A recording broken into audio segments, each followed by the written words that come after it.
The world snapped into existence with the violent abruptness of a slap. One moment there was nothing, no memory, no self, just void, and the next, Leo was standing on cold, polished metal, breathing air that tasted of ozone and sterile filtration. He blinked, disoriented, his mind a jumble of half-formed thoughts that didn't belong. Where was he? Who was he? The name Leo surfaced like a buoy in a storm, but it felt borrowed, ill-fitting. He stood in a circular chamber about 30 feet across, walls seamless and glowing with soft white light. No doors, no windows, just smooth surfaces that hummed with barely perceptible energy. The floor beneath his boots was etched with intricate silver circuits that pulsed rhythmically, like a heartbeat. He wore simple gray combat fatigues, unadorned, and when he raised his hands, they were unfamiliar, pale, long-fingered, marked with faint scars he didn't remember earning. Transmigration. The word whispered through his mind, a concept from stories he'd once read in another life. Had he died? Was this some afterlife game? His heart hammered against his ribs, a frantic drumbeat of panic. He tried to recall details, a name, a face, a home, but they slipped away like smoke. Only the chamber remained, cold and impersonal. Then, a sound. Footsteps, measured and precise, echoing from somewhere beyond the curved wall. Leo spun, his breath catching. A section of the wall shimmered and dissolved, revealing a corridor beyond. A figure stepped through, and the air in the chamber turned to ice. He was tall, clad in black armor that seemed to drink the light, leaving only sharp edges and dark contours. A helmet covered his face, but through the visor, Leo caught a glimpse of eyes, cold, gray, utterly devoid of warmth or mercy. In his hand, he held a blade that glowed with cerulean energy, humming with lethal intent. The weapon was slender, almost elegant, but the way it cut the air left faint trails of distortion, as if reality itself bled around its edge. Leo's instincts screamed. Run. Hide. Fight. But his body froze, muscles locking in primal terror. This wasn't a game, this was a slaughterhouse, and he was the first offering. The armored figure, Jean, the name surfaced unbidden, stopped 10 feet away. He didn't speak at first, just studied Leo with the detached curiosity of a scientist examining a specimen. Then, his voice cut through the silence, flat and emotionless, each word a hammer blow. Die, trash. It wasn't a threat, it was a statement of fact. The novel's opening line, Leo realized with dawning horror. He was the tutorial's first villain, the disposable mob meant to showcase the hero's ruthlessness. No backstory, no chance, just a prop in someone else's story. Wait, Leo choked out, the word barely a whisper. He stumbled back, his boots scraping on metal. I don't. Jean moved. There was no warning, no telegraphing of motion. One moment he was still, the next he was a blur of black and blue. The glowing blade lanced forward, not with a swing, but a precise, economical thrust aimed straight at Leo's heart. Leo tried to dodge, his body responding with clumsy desperation. He threw himself sideways, but it was too slow, too late. The blade pierced his chest with a sound like tearing silk.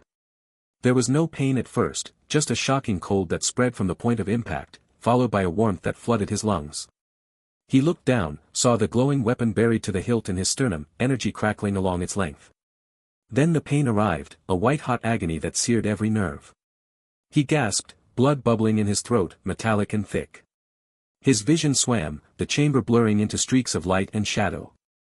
Jean withdrew the blade with a smooth motion, and Leo collapsed to his knees, hands clutching at the wound that pumped life onto the silver circuits below.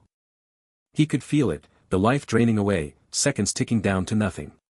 His thoughts fragmented, memories of that other life flickering, a book read late at night, a character named Leo who died in Chapter 1, a cheat called the villain's Regression Ledger. Was that him? Was this his story now?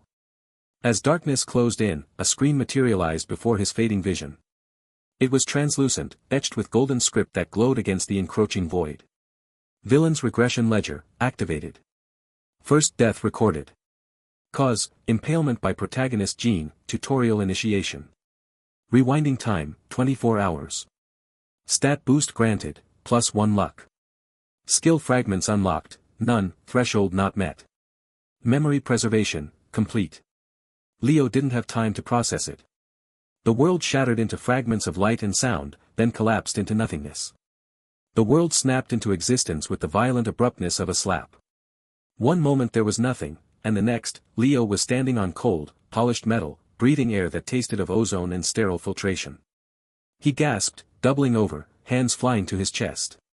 No wound. No blood. The gray fatigues were pristine, unmarked. But the memory was intact, vivid and terrible.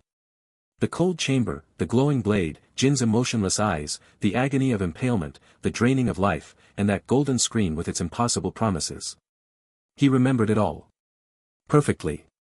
Every detail, from the hum of the circuits to the exact angle of Jin's thrust, a downward lunge at a 15-degree angle, aimed just left of center to bypass ribs and pierce the heart.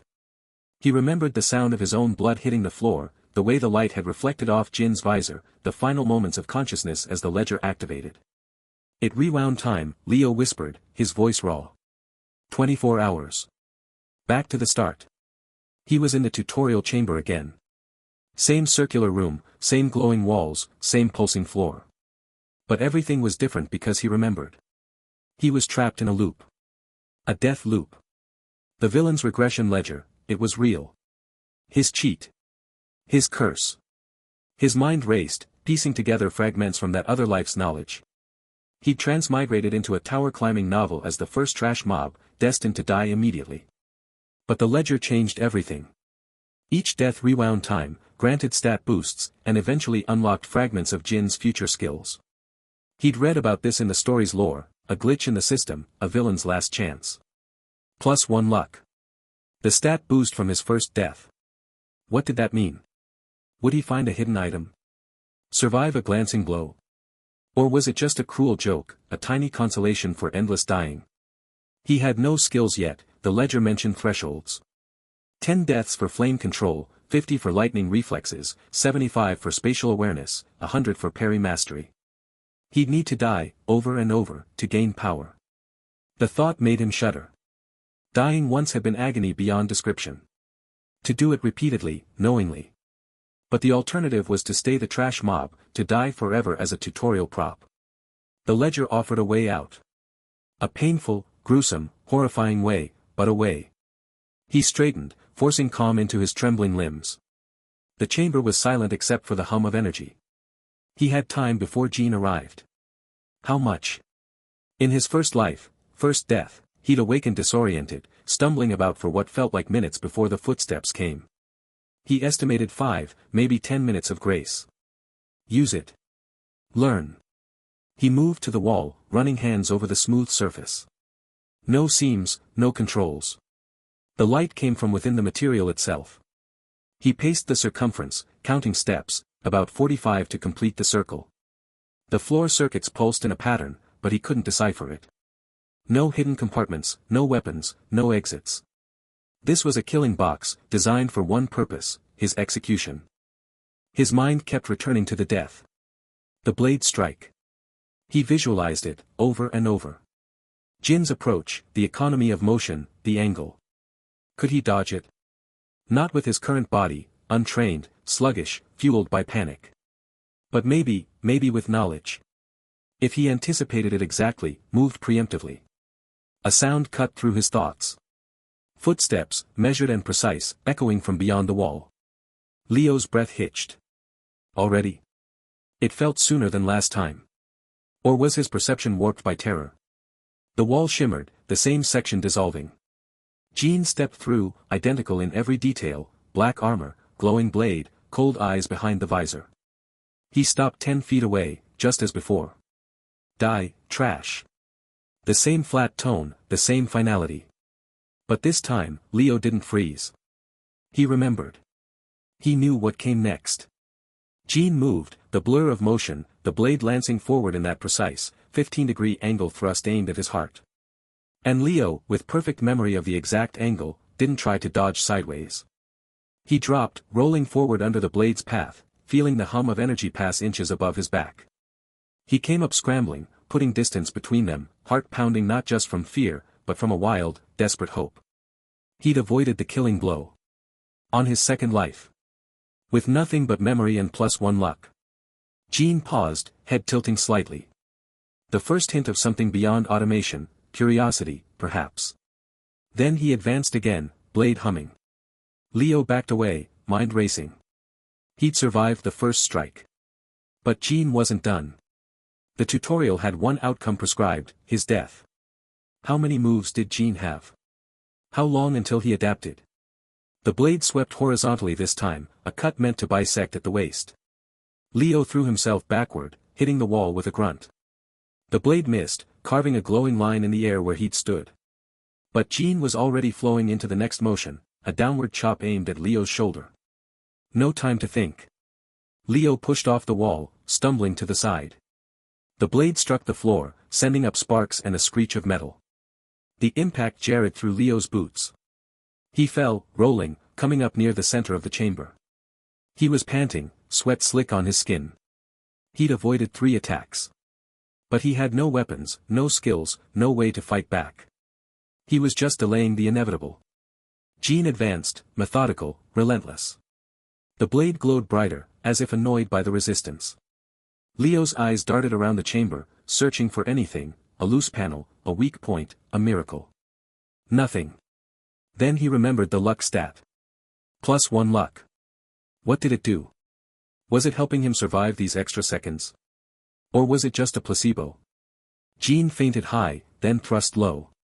Leo anticipated the feint. He'd seen a similar move in a later fragment memory from the ledger, a future skill of Jin's called fainting strike that he'd unlock after 20 deaths. But the memory was hazy, incomplete. He reacted too slowly, twisting away from the real thrust. The blade grazed his side, slicing through fatigues and skin. White fire erupted along his ribs. He cried out, stumbling, blood soaking the gray fabric. Not a killing blow, but deep enough to weaken, to slow. Gene pressed the advantage.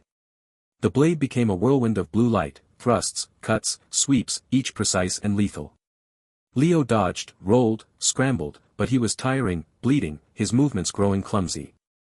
He avoided a heart thrust by inches, took a shallow cut to the arm, then a deeper gash across the thigh. He was leaving a trail of blood on the silver circuits, each drop sizzling where it fell. The pain was a constant scream in his nerves, but he clung to consciousness, to memory. He was learning. Every move Gene made, Leo catalogued. The patterns, the tells, the weight shifts. This was data for the next loop. If he survived long enough to have a next loop. Finally, Gene cornered him against the wall. No room to maneuver. Leo raised his hands, a futile gesture. The blade flashed, a vertical chop aimed at his skull. Leo tried to duck, but his wounded leg gave way. He fell, and the blade descended. This time, it took him in the shoulder, shearing through bone and muscle with a sickening crunch. Leo screamed, the world dissolving into red agony. He collapsed, blood pooling beneath him. Gene stood over him, blade poised for the final thrust. System anomaly detected, Gene said, his voice still flat, but with a new edge, something almost mechanical. Trash mob exhibiting irregular survival duration. Initiating cleanup. The blade plunged into Leo's heart. Agony. Darkness. The golden scream. Villain's regression ledger, activated. Second death recorded. Cause, termination by protagonist Gene, anomaly cleanup. Rewinding time, 24 hours. Stat boost granted, +1 vitality. Skill fragments unlocked, none, threshold not met. Memory preservation, complete. The world snapped into existence with the violent abruptness of a slap. One moment there was nothing, and the next, Leo was standing on cold, polished metal, breathing air that tasted of ozone and sterile filtration. He didn't gasp this time. He stood still, eyes closed, letting the memories settle. 2 deaths now. 2 loops. The first, quick and brutal. The second, longer, more painful, but rich with information. He remembered every move Gene had made, every pattern, every adaptation. He remembered the words, system anomaly detected. The tower's system was watching. It considered him a glitch. +1 vitality. A stat boost for endurance, for surviving longer. Combined with +1 luck. Tiny increments, but they were permanent. They stacked. Loop after loop, death after death, he would grow stronger. He opened his eyes. The chamber was the same. But he was different. Wiser. Harder. Footsteps echoed beyond the wall. Measured. Precise. Leo didn't panic. He took a deep breath, centering himself. He remembered the exact angle of the first blade strike. The 15-degree thrust. The hum of energy. The way Jin's weight shifted forward. The wall shimmered. Jin stepped through, black armor, glowing blade, cold eyes. Die, trash. Leo met his gaze, a slow smile touching his lips, not of joy, but of grim determination. This was loop 3. He had 2 deaths of memory. 2 stat boosts. And a perfect recollection of the killing blow's angle. This time, he thought, as Jin moved into the blur of motion, blade lancing forward at that familiar 15-degree angle, I'll make you work for it. Leo's eyes snapped open to the sterile white ceiling of the tutorial chamber. The air tasted of ozone and antiseptic. He pushed himself up from the cold floor, his body trembling not from fear this time, but from something deeper, calculation. This was his 4th awakening. The perfect memory of 3 previous deaths lingered like ghosts in his mind, each one meticulously catalogued in the villain's regression ledger that now felt like a permanent part of his consciousness. He remembered the first death, Jin's glowing blade through his chest. The second, a swift decapitation after he tried to dodge. The third, a broken neck from a grappling move he hadn't anticipated. Each death had granted him something, +1 luck, +1 vitality, and now, as the ledger's ethereal text shimmered before his eyes, +1 strength. Death count, 3, stat boost, strength +1. Time rewind, 24 hours. The words faded, leaving only the perfect memory of everything that had happened. Leo clenched his fists. The additional strength was subtle but noticeable, his muscles felt denser, more responsive. But what mattered more was what he remembered, Jin's footwork patterns, the slight twitch in his shoulder before he lunged, the way his eyes tracked movement. This time, Leo whispered to the empty chamber. This time I'll try something different. He had spent what felt like hours in previous loops simply trying to survive. But the ledger's rules were clear, each death granted permanent power. The thought was horrifying and exhilarating in equal measure. He was trapped in a cycle of agony, but each agony made him stronger.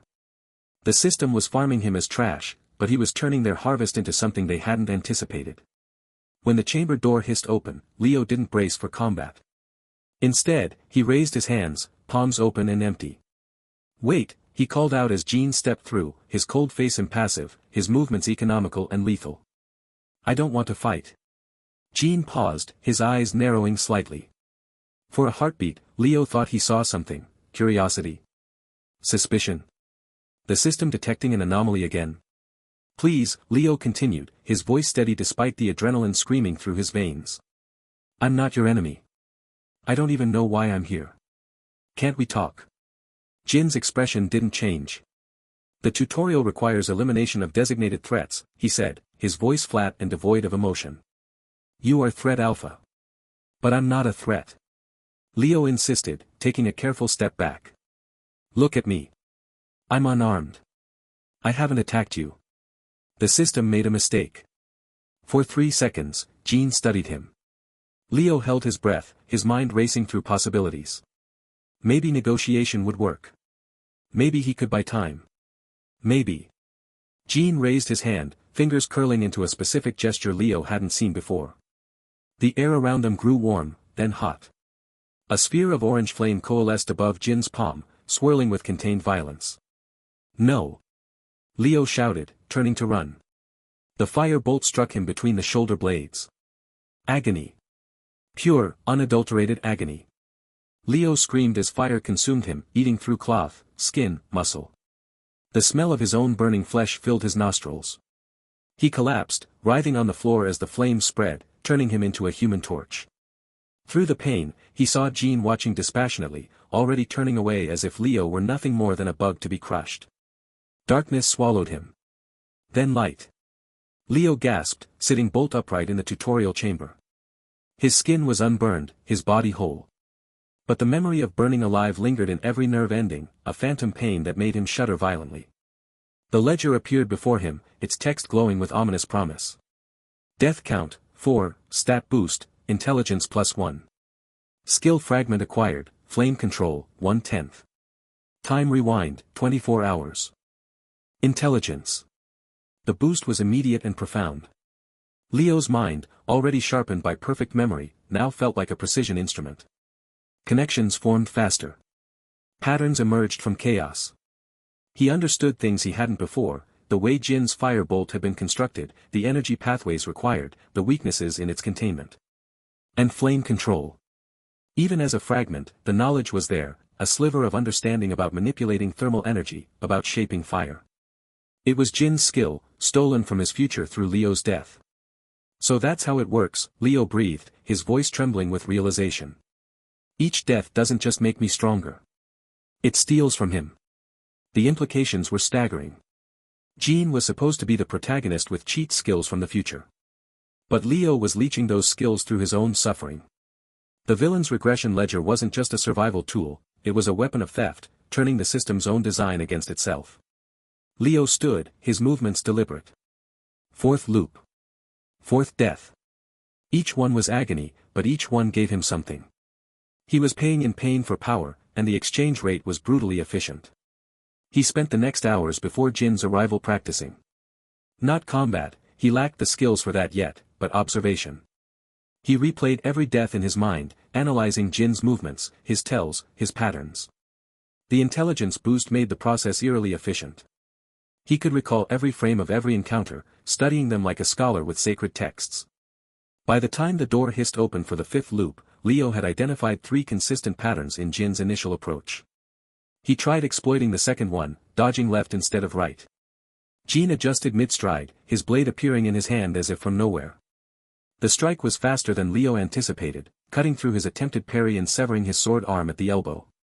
Leo stared at the stump, blood founaining in rhythmic pulses, before Jin's follow-up thrust pierced his heart. Death. Rewind. +1 agility. No new skill fragment. Sixth loop. Leo tried feinting, using his increased agility to create an opening. Jin saw through it instantly, breaking Leo's leg with a kick that shattered bone, then finishing him with a precise strike to the throat. Death. Rewind. +1 endurance. Flame control fragment, 2 out of 10. Seventh loop. Eighth. Ninth. Each death was unique in its brutality. Jin seemed to be testing different methods, different skills. A lightning-fast punch that collapsed Leo's lungs.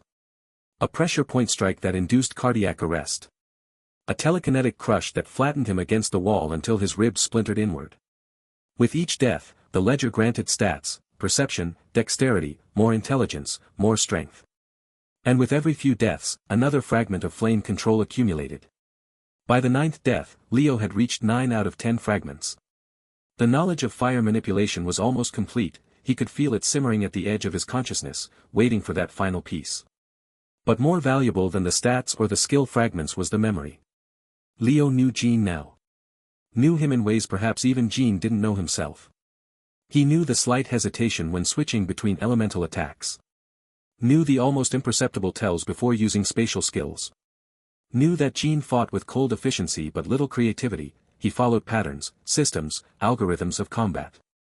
Leo was learning to read those algorithms. When he awakened for the 10th time, something was different. The ledger's notification glowed brighter than before. Death count, 10. Stat boost, charisma +1. Skill unlocked, flame control, partial. Time rewind, 24 hours. Charisma. An odd stat for someone dying repeatedly, but Leo felt its effect immediately, a subtle shift in how he carried himself, in the confidence of his movements. And then came the skill. Flame control blossomed in his mind, not as complete mastery but as a foundational understanding. He knew how to gather thermal energy, how to shape it, how to release it. The knowledge was Jin's, stolen through 10 deaths, but filtered through Leo's own growing power. He raised his hand, concentrating. At first, nothing. Then a spark, a single, flickering point of orange light above his palm. It danced erratically, threatening to vanish. Leo focused harder, drawing on the intelligence boosts, on the perfect memory of how Jin's fire had felt as it consumed him. The spark stabilized. Grew. Became a small, controlled flame that hovered above his hand, casting dancing shadows across the sterile walls. "It's not much," Leo whispered, staring at the fire. "But it's mine. Stolen from him. Paid for in blood and agony." The flame flickered, responding to his will. He could feel its heat, its potential. With concentration, he could make it brighter, hotter. He couldn't launch it like Jin's fire bolt, not yet, but he could control it. Shape it. He was still experimenting when the chamber door hissed open. Jin stepped through, his expression as cold and impassive as ever. But this time, Leo didn't raise his hands in surrender. Didn't try to negotiate. Didn't brace for a death he knew was coming. He stood facing the door, the small flame still dancing above his palm. Jin's eyes went immediately to the fire. For the first time in 10 loops, Leo saw genuine surprise on that cold face. The system anomaly detection must be screaming at him now. How? Jin asked, his voice losing some of its flatness. Leo smiled, a thin, dangerous expression. You've been teaching me. Every time you kill me, I learn something new. He expected Jin to attack immediately. Instead, the protagonist studied him, his gaze analytical. Impossible. The tutorial resets completely. No memory retention. No skill transfer. Your system has a flaw, Leo said, making the flame grow slightly, its heat warming his face. Or maybe it's not your system at all. Jin's hand twitched toward his blade. Leo noted the movement, the same initial tell he'd seen in loop 3, before the decapitation. He was ready for it. But Jin didn't draw his weapon. Instead, he raised both hands, fingers weaving through complex gestures Leo recognized from Death 4. The air in the chamber grew unbearably hot. Not just warm, scorching. The sterile walls began to discolor, the metal groaning with thermal expansion. If the system has a flaw, Jin said, his voice dropping to a deadly whisper, then I will purge it manually. Fire erupted around him, not a single bolt this time, but a swirling vortex of flames that filled the chamber's entrance. The heat was intense enough to make Leo's skin blister even from 20 feet away. The flame in his own palm guttered, threatened by Jin's superior control. But Leo didn't extinguish it. He fed it. Drew on every fragment of knowledge, every memory of burning alive, every stat boost he'd accumulated through 10 deaths. The flame above his hand grew, fighting against Jin's overwhelming power. Sparks danced at his fingertips, not just from his own flame, but from the interaction between their conflicting controls. The air crackled with energy. The system's sterile perfection was breaking down, reality warping under the strain of two forces manipulating the same fundamental elements. Jin took a step forward, the vortex of fire moving with him. You should not exist, he said, and for the first time, Leo heard emotion in his voice, not anger, but something colder. Something like disgust at a mathematical error that refused to be corrected. Leo held his ground, the flame in his hand now a stable sphere of orange light. It wasn't enough to match Jin's vortex. Not even close. But it was something. It was power. It was proof that the trash mob could fight back. Try to purge me then, Leo said, his voice steady despite the terror coiling in his gut. See how many times I come back. See how much of you I take with me each time. The vortex advanced. The heat became agony. Leo's clothes began to smolder. But he kept his flame alive, a tiny defiance against the inferno. This would be death number 11. He knew it. Could feel it in the way the air was burning his lungs, in the way his skin was cracking and blackening. But for the first time, he wasn't just dying. He was learning. And next time, he'd learn faster. Leo's bones remembered the 49 deaths before this one. He stood in the sterile tutorial chamber, the same white walls, the same cold light, the same metallic scent of impending violence. His body was a tapestry of phantom pains, the searing memory of flames from Death 10, the crushing weight of telekinetic force from Death 9, the clean slice of decapitation from Death 23. Each death had been logged in the villain's regression ledger, each rewind preserving his perfect memory like scars on his soul. This time, he wouldn't wait for Jin's opening move. He had died frozen, drowned in conjured water, dissolved by acid mist. He needed data on electrical attacks. The fragment of flame control he'd unlocked after Death 10 flickered at his fingertips, a small, defiant orange flame that danced in the sterile air. It was pitiful compared to what he knew Jin could unleash, but it was his. A trophy of suffering. Come on, hero, Leo whispered, his voice raw from 49 deaths worth of screams. Show me your lightning. Jin materialized as always, tall, cold-faced, his expression as empty as the system that spawned him. The protagonist's eyes narrowed slightly, detecting the anomaly. Leo's stats had grown, +1 luck from Death 1, +1 vitality from Death 2, +1 charisma from Death 10, and scattered boosts to dexterity, intelligence, and endurance from the intervening deaths. The partial flame control marked him as wrong. A glitch in the tutorial. Die, trash, Jean said, the same words every time, but this time his hand didn't reach for the glowing blade. Instead, blue-white energy crackled around his fingers.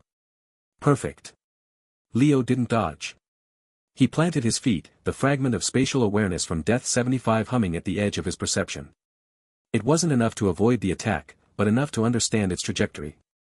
He needed to experience this death fully, to memorize every volt, every convulsion. The lightning struck him square in the chest. Agony beyond anything he'd endured before. It wasn't just pain, it was his nervous system rewriting itself into a symphony of destruction. His bones didn't just break, they sang as they shattered, each fracture ringing with electric resonance. His muscles locked, then unraveled. He could feel his heart stutter, his lungs seize. Through the blinding white pain, he focused on the details, the smell of ozone and burnt flesh, the way the lightning arced through him to ground itself in the chamber floor, the precise millisecond when Jin's expression shifted from cold efficiency to something almost like curiosity. Death came mercifully fast this time. His last thought was a data point, lightning attack, direct hit, fatal in 3.2 seconds. No defensive aura detected during casting. Then the familiar pull of the rewind. The villain's regression ledger unfolded in his mind's eye as time reversed. The sterile chamber dissolved into swirling gray nothingness. Stats scrolled past. Death 50 recorded. Rewind, 24 hours. Stat boost, +1 strength. Skill fragment unlocked, lightning reflexes, requires 50 deaths. Total deaths, 50. Anomaly level, elevated. Leo gasped awake in the tutorial chamber starting position. His body was whole again, but the memory of shattered bones lingered in his muscles. Strength surged through him, the +1 boost feeling like steel cables woven into his limbs. And there it was, nestled in his consciousness, the fragment of lightning reflexes. Not the full skill, but a spark of it. The knowledge of how to move when electricity was in the air. He had seconds before Jean appeared. Leo didn't waste them. He ran through the data from Death 50. Jin's lightning attack had a casting time, brief, but present. The hero had to gather energy. And during that gathering, Jin's focus was entirely on the attack. No defensive measures. A window. The air shimmered. Jean appeared. Die, trash. Leo was already moving. Not away, but at an angle. The fragment of lightning reflexes ignited in his nerves. He felt the static buildup in the air half a heartbeat before Jin's fingers crackled with blue energy. His enhanced strength propelled him, his partial spatial awareness mapping the chamber's geometry. He wasn't fast enough to avoid entirely, but he was fast enough to turn a direct hit into a glancing blow. The lightning grazed his shoulder. Agony, but localized. His arm went numb, his vision whited out for a second, but he didn't fall. He staggered, his new strength keeping him upright. 3 seconds passed. He was still alive. Jin's cold face showed the first genuine emotion Leo had seen in 50 loops, surprise. The hero recovered quickly, his hand shifting from lightning to the familiar glowing blade. But those 3 seconds of survival were everything. Leo parried. The parry mastery he'd fully unlocked after Death 100 wasn't just technique, it was muscle memory carved into his soul through repetition. He met Jin's blade with an empty hand, redirecting the force at the perfect angle. The impact still shattered his forearm, but it didn't kill him. He fell back, cradling the broken limb, his mind racing. 4 seconds. 5. Jin advanced, his movements fluid and efficient. No wasted motion.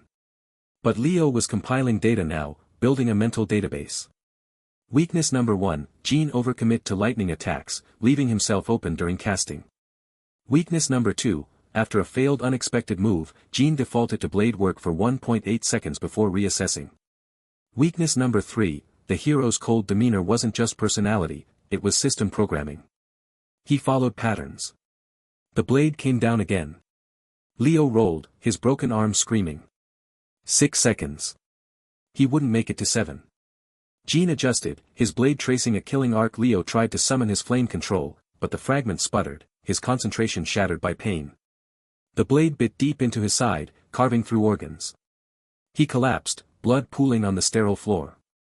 As darkness took him, he smiled. He'd survived 6 seconds longer than any loop before. He'd gathered 3 weaknesses. And he'd felt lightning reflexes awaken in his blood. The rewind began.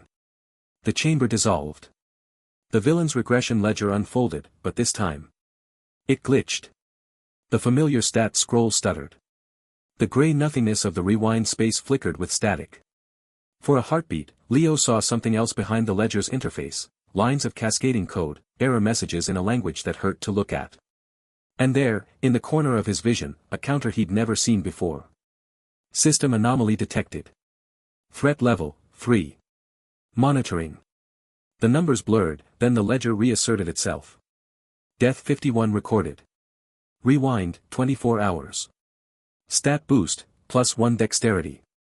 But the image of that hidden counter burned in Leo's memory as he awoke once more in the tutorial chamber. The glitch. The monitoring. The system wasn't just farming trash mobs, it was watching for errors. And he was becoming one. He stood, his new dexterity making his movements sharper. The fragment of lightning reflexes hummed in readiness. 51 deaths. 51 rewinds. And now, a crack in the system's perfect facade. Jean would appear in moments. But for the first time, Leo wasn't just thinking about survival. He was thinking about what that glitch meant. Who was monitoring? What happened when threat level increased? The air shimmered. The hero appeared. Leo didn't wait for the words. He moved, lightning reflexes guiding him, his mind already compiling weakness number 4. Leo opened his eyes to the sterile white ceiling of the tutorial chamber for the 75th time. The air carried the same antiseptic scent, the same faint hum of energy fields, the same cold floor beneath his back. But this time, he didn't feel the disorientation of the first loops, nor the frustration of the 50th. Instead, a cold calculation settled in his mind, a chess player studying a board he'd seen 74 times before. His body remembered every death. The burning, the crushing, the shattering. The villain's regression ledger had etched each agony into his permanent memory, and with it, the patterns. 3 specific weaknesses in Jin's combat style, identified during his extended survival in Loop 50, now formed the core of his strategy. He rose smoothly, his enhanced stats, strength, vitality, luck, charisma, making the movement effortless where once it had been clumsy. His partial flame control flickered at his fingertips, a small orange flame dancing in his palm. The fragment of lightning reflexes hummed in his nerves, making the world seem to move in slow motion when he focused. And parry mastery, fully unlocked after 100 deaths in previous loops, felt like second nature. But this loop wasn't about parrying. Not yet. Leo moved to the eastern wall of the chamber, where a section of floor appeared identical to the rest but wasn't. In 74 previous loops, he'd mapped every inch of this space. He'd watched Jin's footsteps, measured the weight distribution of his attacks, and noticed one consistent pattern. The hero always approached from the north entrance, took 7 steps forward, and paused to assess his trash mob target. On the 7th step, Jin's right foot always landed on a specific floor panel. Leo knelt, his hands glowing with controlled flame. He focused the heat not on the panel itself, but on the energy conduits beneath, weak points he'd identified after being telekinetically crushed against this very spot in Loop 9. The metal groaned, then buckled slightly. Not enough to be visible, but enough to compromise structural integrity. He repeated the process on 3 adjacent panels, creating a trap zone 4 feet across. Then he waited. When the northern door hissed open, Leo didn't look at Jin's face. He watched the feet. 1, 2, 3 steps, the cold-faced hero moved with the same detached efficiency as every loop before. 4, 5, 6. On the 7th step, Jin's right foot came down on the compromised panel. Leo triggered his flame control, not at Jin, but at the weakened conduits beneath. A controlled burst of heat, precisely timed. The panel shattered downward with a deafening crack, taking Jin with it into a maintenance shaft below. For 3 glorious seconds, Leo felt a surge of triumph. He'd done it, broken the pattern. Jin wasn't invincible, just predictable. Then the air turned cold. A hand shot up from the shaft, fingers gripping the edge with enough force to crack the reinforced flooring.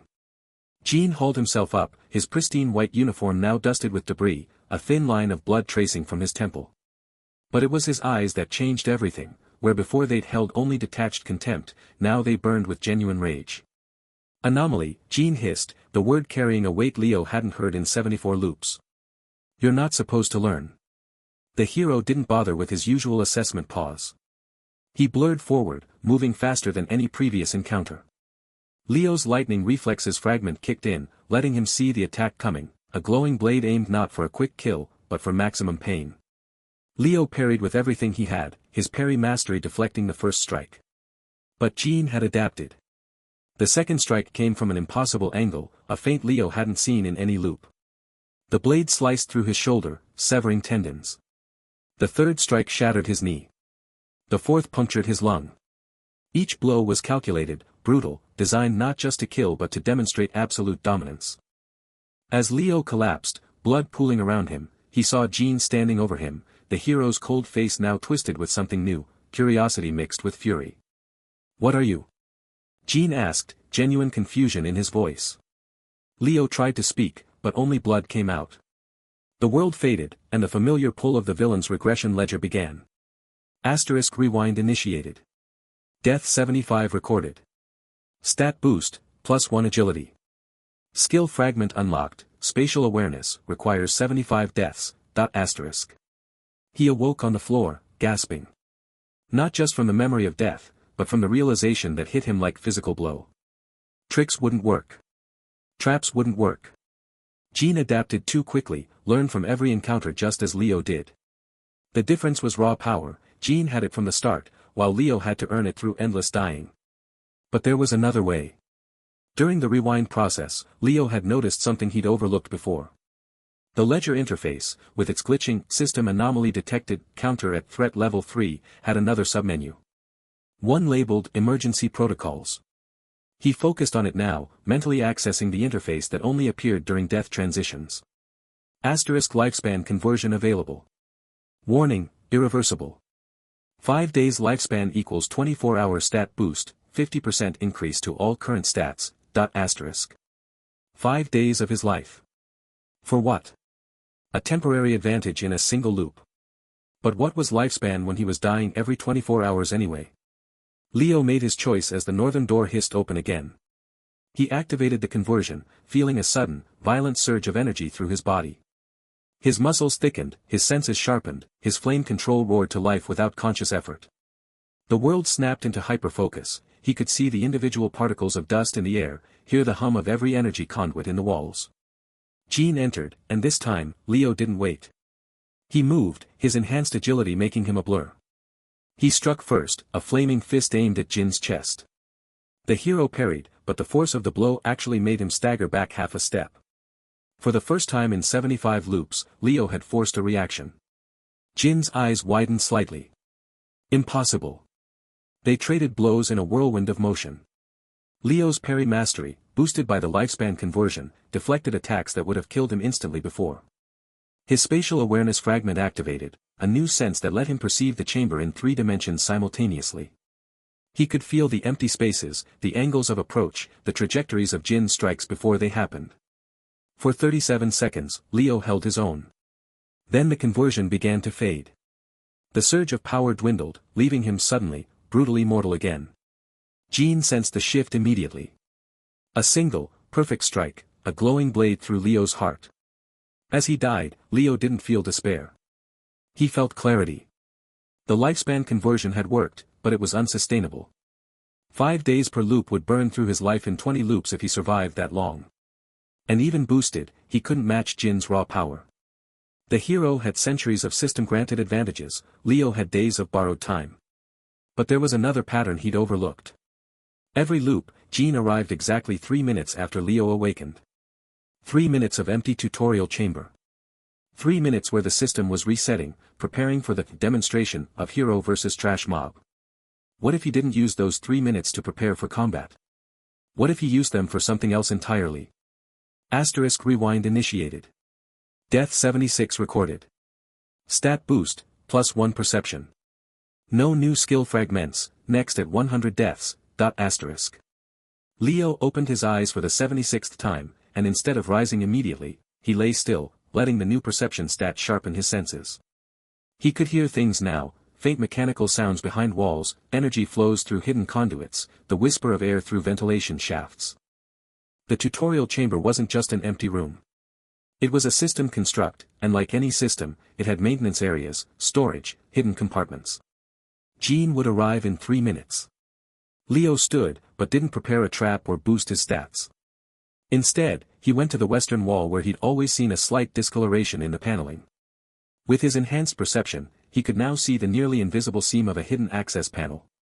He pried it open, revealing a small compartment containing 3 items, a battered energy cell, a cracked data crystal, and what looked like a discarded maintenance drone. In previous loops, he'd ignored these as irrelevant to survival. Now, he saw them differently. The energy cell still held a charge, enough to power something. The data crystal, when he touched it, projected fragmented schematics of the tutorial chamber's systems. The drone, its optics were damaged, but its mobility systems were intact. 2 minutes remaining. Leo moved to the southern wall, where spatial awareness told him there was another hollow space. He found a second hidden compartment, this one containing a single item, a system override key, labeled Maintenance Access, Tier 1. 1 minute. He could hear Jin's approach now, footsteps in the corridor beyond the northern door. But instead of fear, Leo felt a strange excitement. For 75 loops, he'd played the game as designed, trash mob versus hero, predictable and doomed. But the tutorial wasn't just a combat arena. It was a system construct with rules, mechanics, hidden elements. And Leo had just found its back door. The northern door began to hiss open. Jin's silhouette appeared in the doorway, glowing blade already drawn.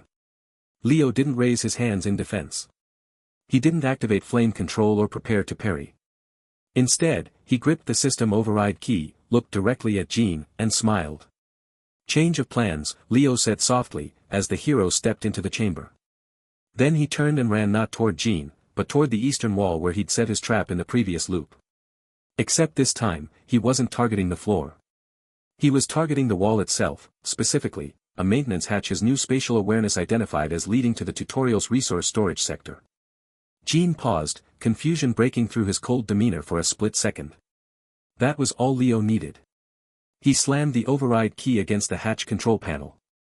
The system, recognizing maintenance access, obediently hissed open, revealing a dark corridor beyond. Leo dove through just as Jin's blade sliced through the air where his head had been. The hatch slammed shut behind him, locking automatically. For the first time in 76 loops, Leo wasn't in the tutorial chamber when Jin arrived. He was somewhere else entirely. The corridor was dimly lit, lined with storage crates and discarded equipment. System labels glowed on walls, tutorial assets, Sector 7B. Hero development resources, restricted. Trash mob recycling, decommissioned. Leo stood in the semi-darkness, listening. He could hear Jin on the other side of the hatch, the hero's blade striking the reinforced door with frustrated force.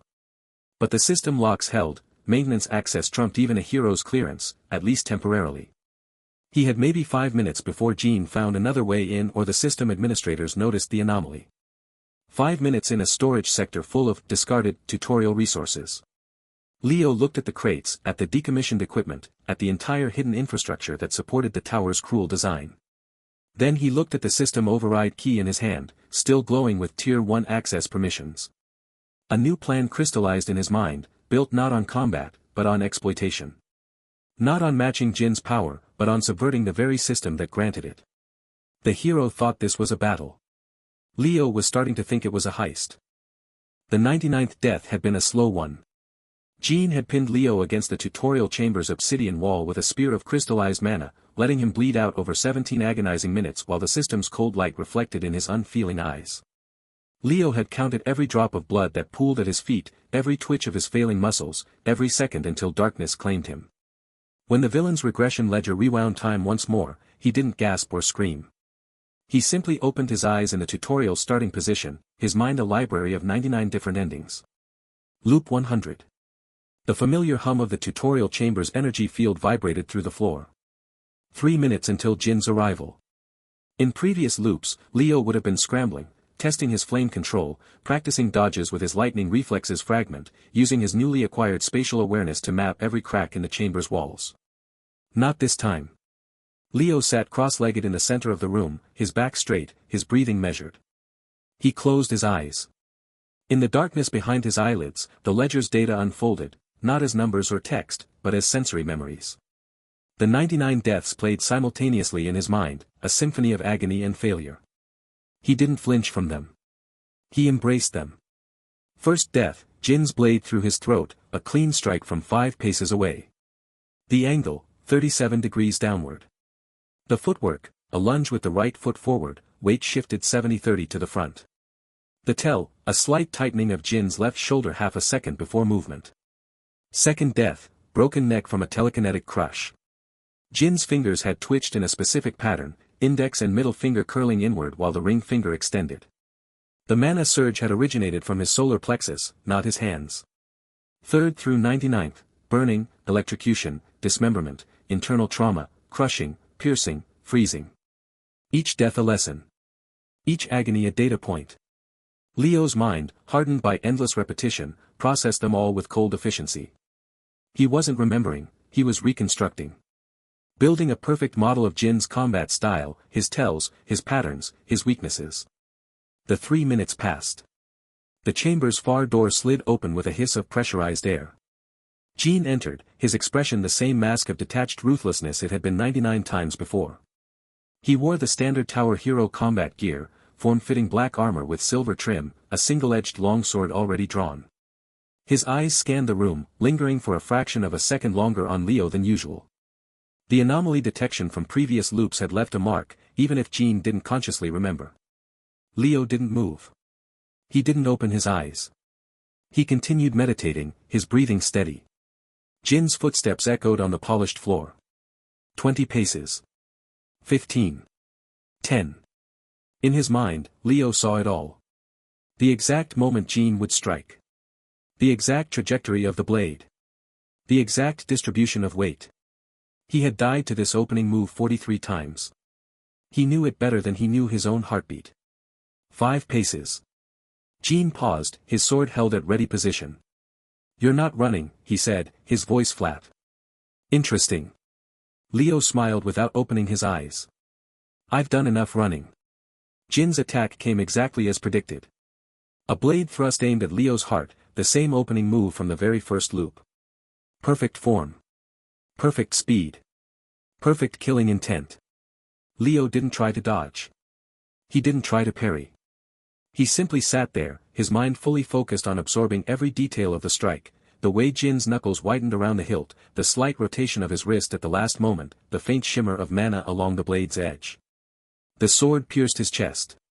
Cold steel slid between ribs, through lung tissue, into his heart. Pain blossomed, familiar, almost comforting in its predictability. Leo's eyes snapped open, meeting Jin's. "You're learning nothing," Jin said, his face inches from Leo's. "Just dying slower." Blood filled Leo's mouth. He coughed, red droplets spraying Jin's armor. But his smile didn't fade. "You're wrong," he whispered. "I've learned everything." He died with that smile on his face, his mind already anticipating the rewind. The villain's regression ledger unfolded in the darkness between death and rebirth. Golden text scrolled across Leo's consciousness, but this time, it was different. The usual stat increase notification appeared first. +1 to all stats, strength, agility, perception, charisma. Then, something new. Milestone achieved, 100 deaths. Passive ability unlocked, Death's Wisdom.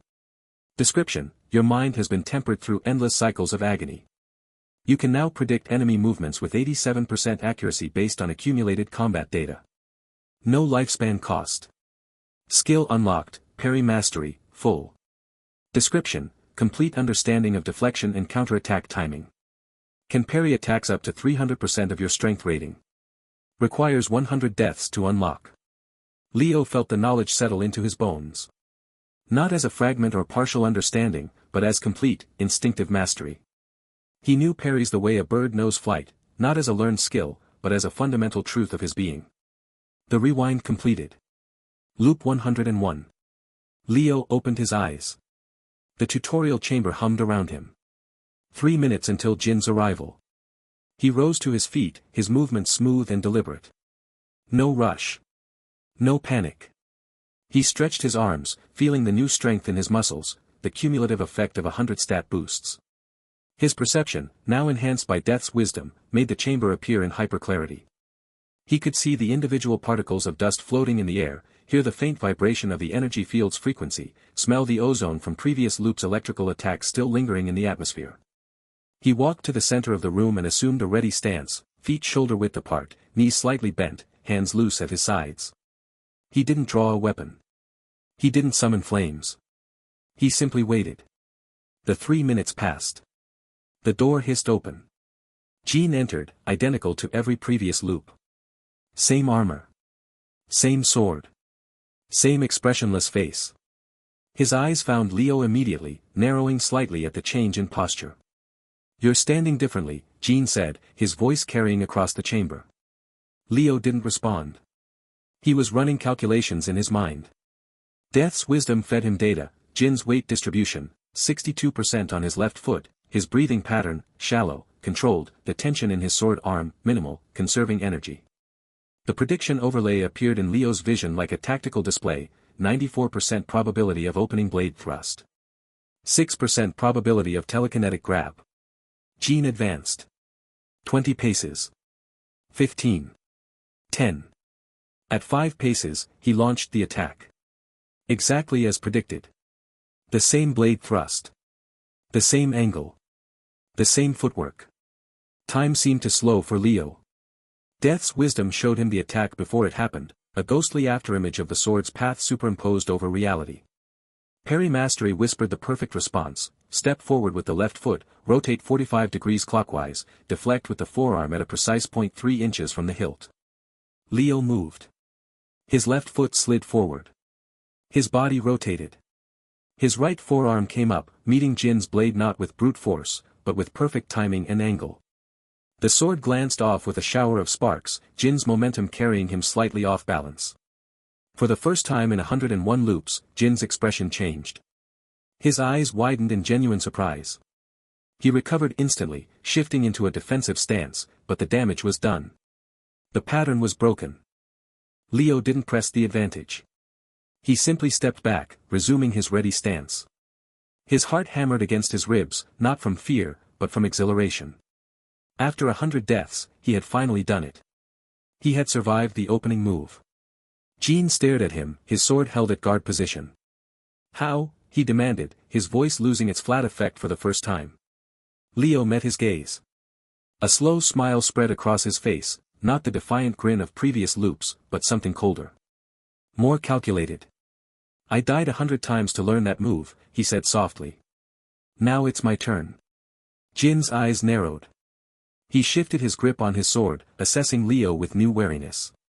The system anomaly warnings from previous loops must have been flashing in his interface, because he didn't immediately attack again. He circled slowly, looking for openings. Leo matched his movement, step for step. Death's wisdom fed him constant updates, 73% probability of feint followed by lightning attack. 22% probability of direct charge. 5% probability of retreat to assess. "You're not supposed to be able to do that," Jean said, his voice tight. "The system designated you as tutorial fodder. Expendable." "The system was wrong," Leo replied. He felt the power coursing through him, not just the stats or the skills, but the accumulated wisdom of 100 deaths. The knowledge of exactly how Jean fought. Exactly how he thought. Exactly how he killed. Jean attacked again.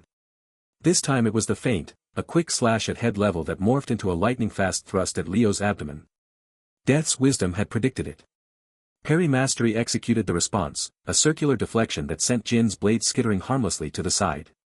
Sparks flew. Jean disengaged, putting distance between them. His breathing was slightly faster now. "What are you?" he asked, genuine confusion in his voice. Leo took a step forward. "I'm what happens when you kill someone 100 times and they keep getting back up." He didn't wait for Jean to attack again.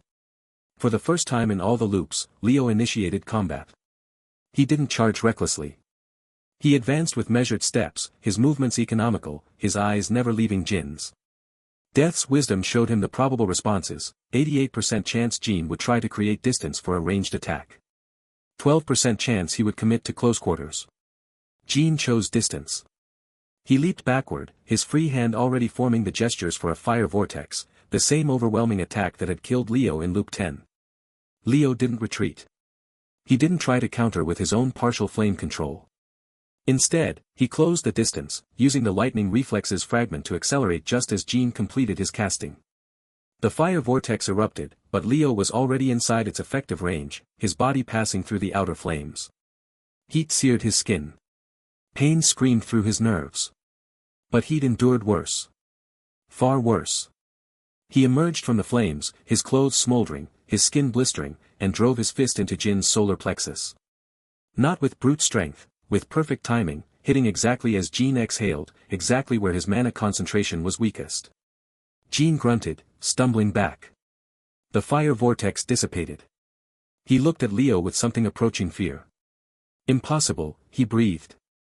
You keep saying that, Leo said, advancing again. His burned skin was already healing, not quickly, but faster than it should have. Another benefit of 100 stat boosts, he realized. Enhanced regeneration. Jean raised his sword, but his confidence was gone. His movements were hesitant. Death's wisdom updated, 96% probability of defensive pattern Alpha, 7, a standard tower hero retreat sequence. Leo let him retreat. He watched as Jean backed toward the chamber's exit, his sword held in a guard position that was technically perfect but spiritually broken. The cold-faced hero, the ruthless protagonist, was afraid. This is just the beginning, Leo said, his voice carrying across the chamber.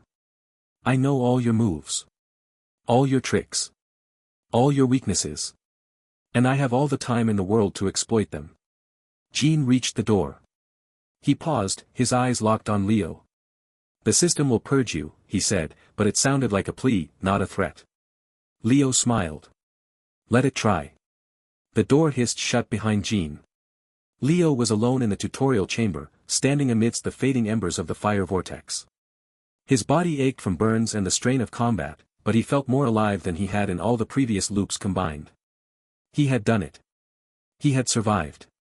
More than that, he had fought Jean to a standstill. He had broken the pattern. But as the adrenaline faded, Death's wisdom whispered a new prediction, 100% probability of escalated response. Jean wouldn't come alone next time. He would bring reinforcements. Tower enforcers. System administrators. The anomaly detection counter would spike. Leo looked at his hands, blistered, bleeding, but steady. He flexed his fingers, feeling the power in them. The power of 100 deaths. The power of endless retries. This ends now, he whispered to the empty chamber, the words hanging in the air like a vow. But he knew, in the part of his mind that had endured 100 loops, that it was only just beginning. The blade descended in a silver arc, a motion Leo had witnessed 100 times before. Jin's expression remained the same cold mask, eyes devoid of emotion, shoulders tensed for the clean kill. In previous loops, Leo had felt the steel pierce his chest at this exact moment, 100 variations of agony, each meticulously catalogued in his memory. This time was different. Leo's body moved before conscious thought could form. His feet shifted, not with the desperate scramble of earlier attempts, but with the fluid grace of perfected timing. The spatial awareness fragment, unlocked after 75 deaths, painted the chamber in three-dimensional clarity, the distance between them, the angle of Jin's wrist, the slight imbalance in the hero's forward momentum. Death's wisdom whispered probabilities, 87% chance Jean would follow through with the thrust, 12% chance he'd faint, 1% chance he'd hesitate. No hesitation came. As the blade sliced through the air where Leo's heart should have been, his left arm rose. Parry mastery, fully unlocked after the 100th death, guided the motion with mechanical precision. His forearm met the flat of Jin's blade not with brute force, but with a calculated deflection. The metallic clang echoed through the tutorial chamber, a sound that had never existed in any previous loop. Jin's eyes widened. The cold mask cracked, revealing genuine shock beneath. For a fraction of a second, the hero froze, a vulnerability Leo had never seen in 100 deaths. Impossible, Jean breathed, the word barely audible. Leo didn't waste the opening. His accumulated strength, built through countless deaths and stat boosts, coiled in his legs. He pushed off the stone floor, his agility-enhanced body closing the distance before Jean could recover. His right fist connected with Jin's jaw, the impact solid and satisfying. Bone met bone with a dull thud. Jean staggered back, one hand rising to his face. Blood trickled from the corner of his mouth, crimson against pale skin. His eyes narrowed, the shock replaced by calculating fury. What are you? He demanded, his voice low and dangerous. Leo smiled, a cold expression that mirrored Jin's usual demeanor. How does it feel to be predictable? He asked, his voice steady despite the adrenaline coursing through him. 100 times you've killed me with that same move. Did you think I wouldn't learn? Jin's stance shifted, his body lowering into a defensive posture. The hero's gaze swept over Leo, analyzing, reassessing. The system reported you as a tutorial mob. Level 1. No combat experience. The system lies, Leo said, circling slowly. His perception, enhanced by countless rewinds, tracked every micro-movement Jin made, the tightening of his grip on the sword, the slight adjustment of his footing, the dilation of his pupils. Or perhaps it simply doesn't understand what happens when you kill someone 100 times. Jin lunged, his blade flashing in a complex pattern, a move Leo recognized from Death 43. Death's wisdom provided the counter before Leo consciously processed it: duck left, pivot, strike the exposed elbow. Leo executed the sequence flawlessly, his body moving with the muscle memory of one who had died performing this dance countless times. The blade whistled past his ear, close enough to feel the displaced air. Leo's counterstrike connected with Jin's elbow joint, not hard enough to break it, but sufficient to disrupt the follow-through. Jin grunted, his arm going momentarily numb. The sword dipped. You know my moves, Jin said, retreating a step. His eyes held a new wariness. How? You showed them to me, Leo replied. Every time you killed me, you taught me something. Your footwork on Death 12. Your breathing pattern on Death 37. The way you shift your weight before a lightning attack. He gestured toward the hero. You're an open book, Jin. And I've read every page. Jin's expression darkened. He raised his free hand, fingers curling into a familiar configuration. The air crackled with nascent energy. Then let's see how you handle something new.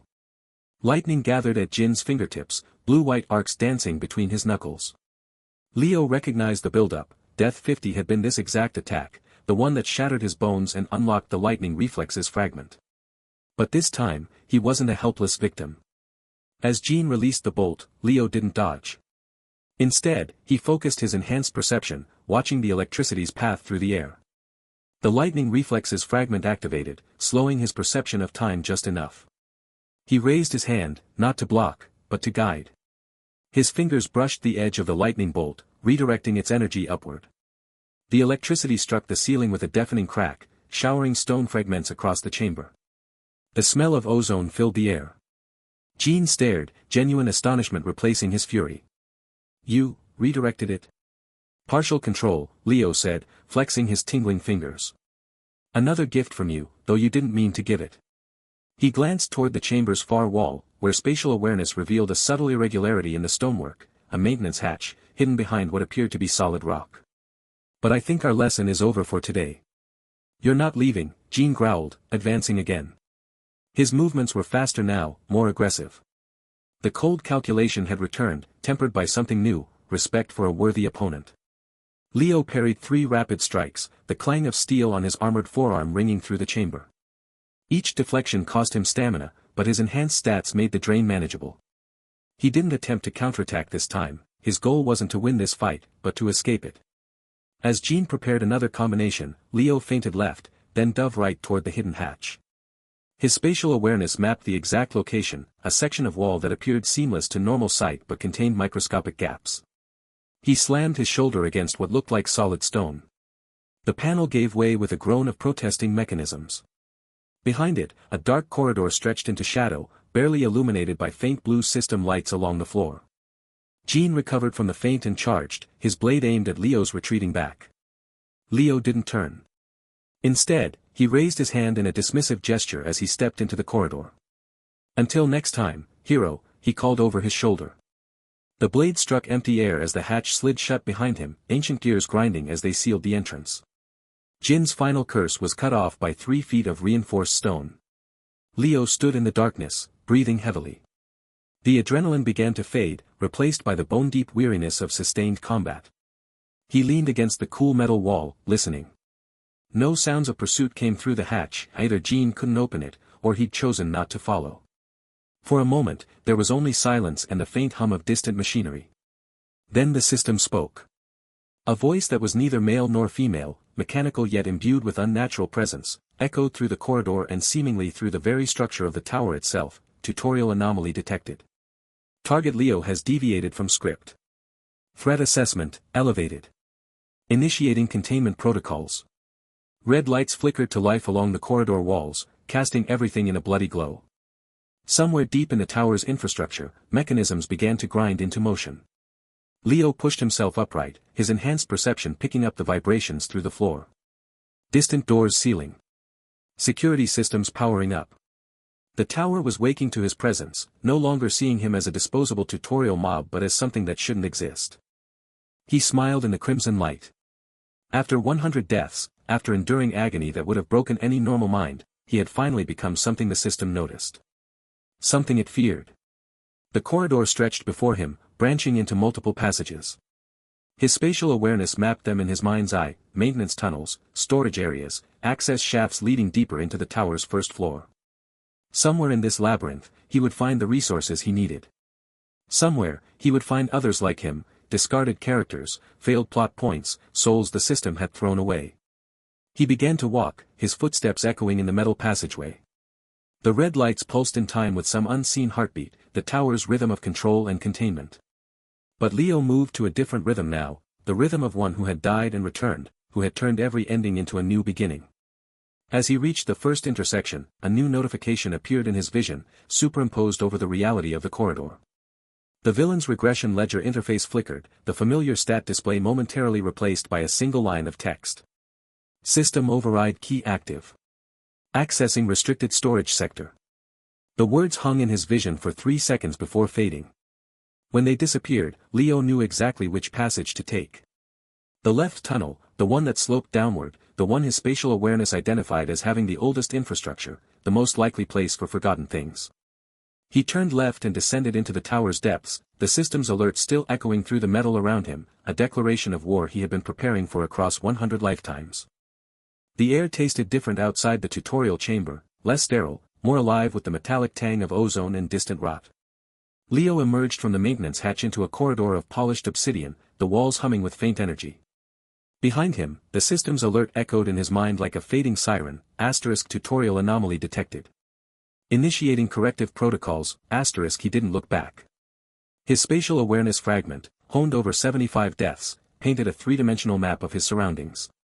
The first floor of the tower wasn't a simple dungeon, it was a labyrinthine cityscape, a sprawling urban maze of crystalline spires, crumbling ruins, and neon-lit alleyways.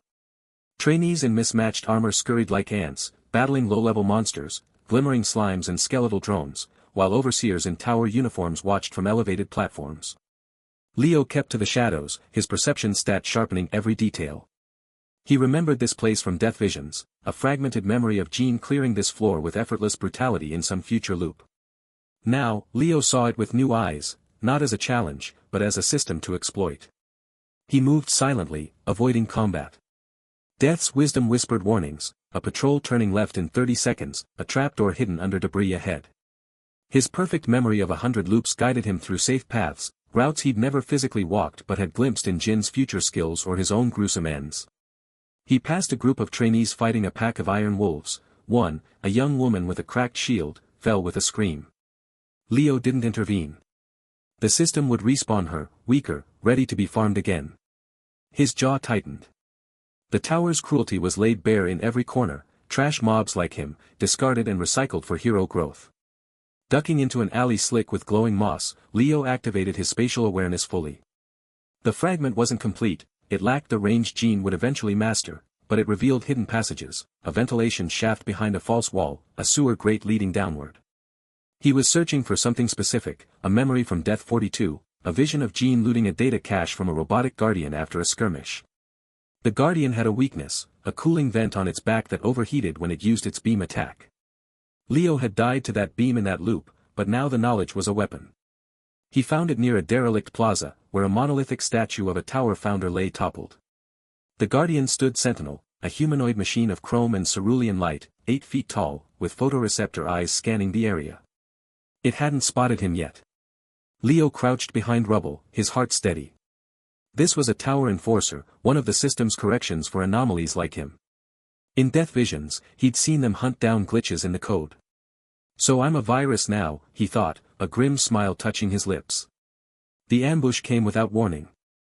The Guardian's head swiveled, locking onto his position. It didn't announce itself, it simply charged, its limbs whirring with hydraulic precision. Leo rolled aside as a fist cratered the ground where he'd been. Death's wisdom flared, 87% accuracy, predicting the next move, a sweeping kick. He parried with parry mastery, deflecting the metal leg with a spark, but the impact numbed his arm. He couldn't match its strength, his stats were boosted, but not enough for a direct fight. He backpedaled, the Guardian pursuing with relentless efficiency. Its photoreceptors glowed, gathering energy for the beam attack, the one he remembered. Now, Death's wisdom urged. Leo didn't hesitate. He reached inward, to the flame control skill partially unlocked after 10 deaths. It wasn't Jin's full pyrokinesis, just a flicker of embers, but it came at a cost. He felt a searing pain in his chest as health burned away, a chunk of his vitality sacrificed to fuel the flames. Fire erupted from his palms, not as a torrent, but as a concentrated jet aimed at the Guardian's back. The machine staggered, its cooling vent glowing cherry red. Overheat warnings blared from its chassis. Leo pressed the advantage, ducking under a wild swing. His agility, boosted from countless deaths, let him dance around its bulk. He recalled the exact angle, from Death 42, and drove a fist into the vent, flame control flaring again. Metal buckled, and the Guardian froze, systems failing. With a final shudder, it collapsed into a heap of scrap. Leo breathed heavily, the health burn leaving him lightheaded. He knelt, ignoring the curious glances from distant trainees. Among the wreckage, he found a small data chip, still glowing with residual energy. Inserting it into a slot on his wrist, a basic interface he'd scavenged in an earlier loop, he accessed the files. The truth unfolded in cold, clinical text, *Tower Protocol 7, Resource Optimization. Designated, trash mob entities, tutorial villains, failed trainees, to be cyclically eliminated to generate stat boost particles for hero class units. Efficiency rating, 98.3%. Anomalies flagged for immediate correction, *. He'd known it, felt it in every death, but seeing it codified ignited a cold fury. The tower wasn't just cruel, it was a farm, and he'd been livestock. But no more. Death's wisdom analyzed the data, cross-referencing with his memories. There were others, discarded characters, betrayed and broken, left to rot in the system's margins. They could be allies. The Shadow faction wasn't just an idea, it was a necessity.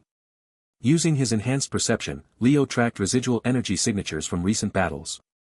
One led to a secluded alcove behind a shattered fountain, where the sound of sobbing cut through the hum of the tower.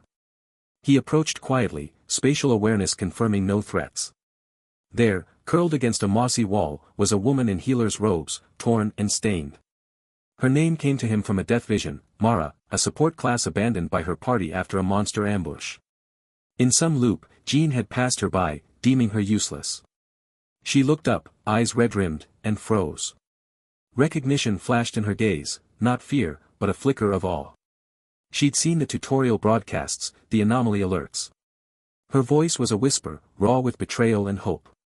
"You're the one who survived, Jean." The air in the abandoned maintenance corridor tasted of rust and ozone.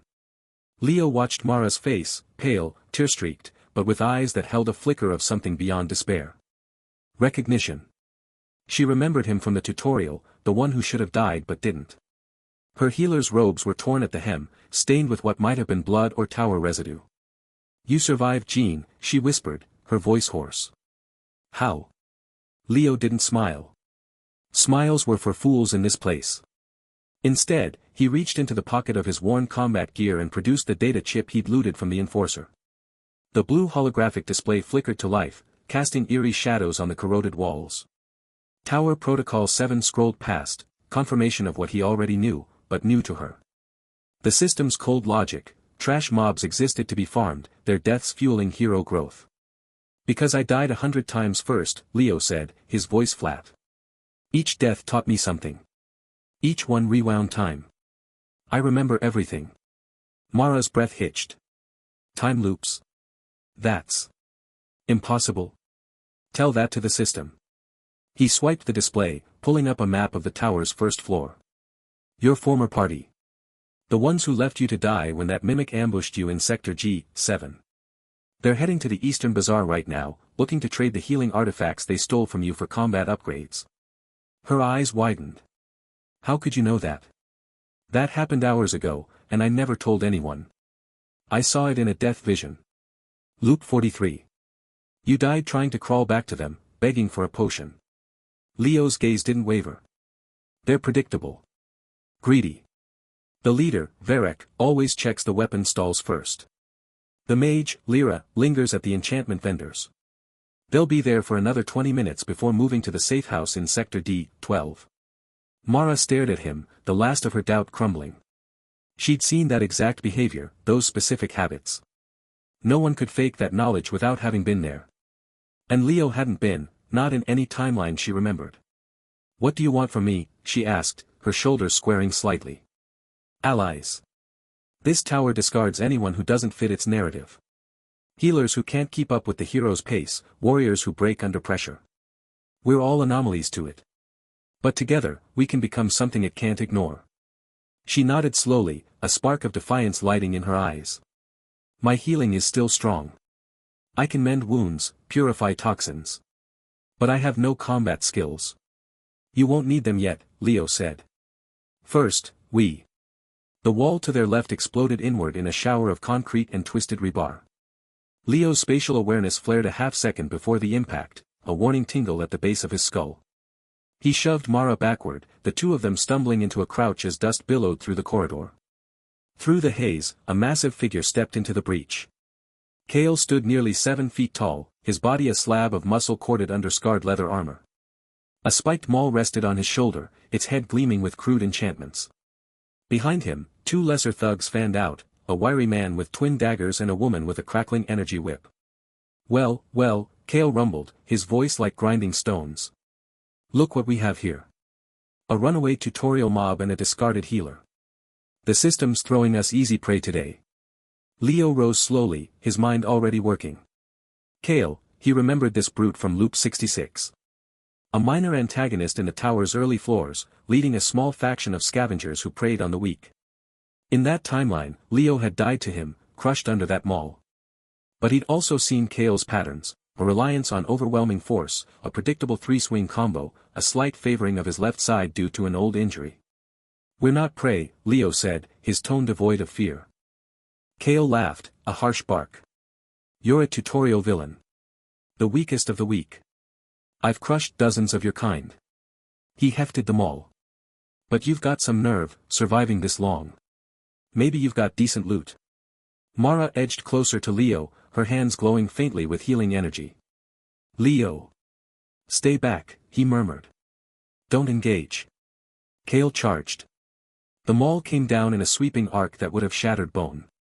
But Leo didn't try to block it. Instead, he activated lightning reflexes. A sharp, cold pain lanced through his chest, the cost of the skill, burning away a chunk of his lifespan. Time seemed to slow. The maul's descent became a crawl. Leo sidestepped with impossible grace, the weapon missing him by inches and cratering the floor where he'd stood. He didn't counterattack. Not yet. Kale roared, swinging again, a horizontal sweep aimed at Leo's torso. Leo dropped into a low slide, the maul passing over his head. He came up inside Kale's guard, close enough to smell the sweat and blood on the brute's armor. Kale's eyes widened in surprise. No one had ever dodged his attacks so cleanly. The third swing came, an overhead smash. Leo didn't dodge this time. He raised his arm, not to block, but to guide. His parry mastery activated, a skill honed through 100 deaths. He didn't meet force with force. Instead, he deflected the maul's head just enough, redirecting its momentum. The weapon slammed into the wall beside them, embedding deep. For a split second, Kale was overextended, off balance. Leo didn't strike. He stepped back, breathing steadily despite the lifespan drain throbbing in his veins. You're strong, he said, his voice calm. But you're wasting it. Preying on the weak, scraping for scraps. How long until the tower sends enforcers after your faction? How long until a hero like Jean decides to clean up the lower floors? Kale wrenched his maul free, his expression shifting from rage to confusion. What are you talking about? The system discards us all eventually, Leo said, his eyes locking onto Kale's. Your faction, my kind, healers like Mara. We're all failures in its eyes. But what if we stopped fighting each other and started fighting the system? One of the thugs, the dagger wielder, snarled. Boss, he's just stalling. Quiet, Kale growled, his gaze never leaving Leo. You think you can take on the tower? You're insane. I've died to it 100 times, Leo said. I know its patterns. I know where its weaknesses are. And I know that in 2 days, a tower event will flood Sector H5 with elite guardians. Your faction's current hideout is right in the path. You'll be wiped out unless you move. Kale's grip on his maul tightened. How could you know that? Because I saw it happen. In another timeline. Leo gestured to Mara.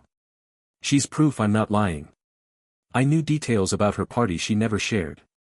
I can offer you the same, knowledge. Protection. A chance to grow stronger without being someone else's stepping stone. The brute studied him, his brutal face unreadable. Then, slowly, he lowered his maul. You dodged every one of my attacks. No one's ever done that. And you didn't even try to kill me when you had the opening. Killing you would be a waste, Leo said. The tower has enough enemies. I need allies who understand strength. A long silence stretched. The two thugs shifted uneasily, but Kale waved them back. Finally, he nodded. All right.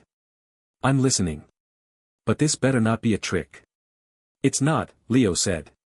Welcome to the Shadow faction. Over the next hour, in the relative safety of a nearby abandoned storage room, Leo laid out his initial plan. With Mara's healing to offset the lifespan costs of his skills, and Kale's brute force as a frontline, they had the beginnings of a functional team. Kale's thugs, introduced as Jax, dagger specialist, and Lyra, energy whip user, would serve as scouts and disruptors. First priority, Leo said, spreading the data chip's holographic display on a dusty crate. We need resources. The tower's early floors are littered with hidden caches, but most are trapped or guarded. I know the locations of several from past loops. Mara leaned in, her healer's instincts assessing the map. There's a medical supply depot in Sector F9. It's supposed to be abandoned, but it's guarded by automated sentries, Leo finished. I died there in Loop 22. But I know their patrol patterns. We can bypass them. Kale grunted approval. Practical. I like it. But as Leo manipulated the display, zooming in on an encrypted section of the data, something new caught his eye. A subroutine he hadn't noticed before, a map fragment, buried under layers of system code. He isolated it, the hologram resolving into a three-dimensional schematic of a vault deep beneath the tower's first floor. The label glowed with ominous red text, Restricted Storage Sector Alpha. What's that? Mara asked, peering at the strange symbols. System override keys, Leo read aloud, his voice tightening. Items that can temporarily bypass tower protocols. Access higher-level functions. His mind raced. This could change everything. Direct system manipulation, maybe even altering event parameters. But then the schematic shifted, showing the vault's guardian. A massive, multi-limbed construct of black metal and glowing energy cores. Recognition slammed into him like a physical blow. He'd seen this thing before. In Loop 88. It hadn't just killed him, it had torn him apart in seconds, his parry mastery useless against its simultaneous attacks, his flame control barely scorching its armor. One of his most brutal deaths, the memory still sharp. Leo. Kale's voice cut through his thoughts. You look like you've seen a ghost. Worse, Leo said softly, his eyes fixed on the holographic guardian. I've seen what guards that vault. And it killed me. The room went silent. Mara's healing glow flickered. Kale's hand tightened on his maul. On the display, the Guardian's schematic rotated slowly, its weaponized limbs poised like a spider ready to strike. Leo stared at it, the weight of 100 deaths pressing down on him. But beneath that weight, something else stirred, the cold, calculating edge of death's wisdom. He had faced this thing before and lost. But now he had allies. Now he had a reason beyond mere survival. We're going to need a better plan, he said, his voice low and certain. And we're going to need it soon. The air in the maintenance corridor tasted of ozone and rust. Leo moved at the head of his small group, his senses stretched thin by the constant hum of spatial awareness. Behind him, Mara's soft footsteps whispered against metal grating, while Kale's heavy tread and the lighter steps of Jax and Lyra formed a ragged rhythm. The map from the data chip glowed in Leo's mind, a three-dimensional blueprint of twisting passages that led to a sealed chamber deep beneath the tower's first floor. 30 meters ahead, Leo said, his voice low. The vault door is disguised as a structural support column. The Guardian activates when we cross the threshold. Kale grunted, hefting a scavenged pipe he'd fashioned into a crude club. This multi-limbed construct, you've seen it kill you? In Loop 88, Leo confirmed, the memory surfacing with crystalline clarity.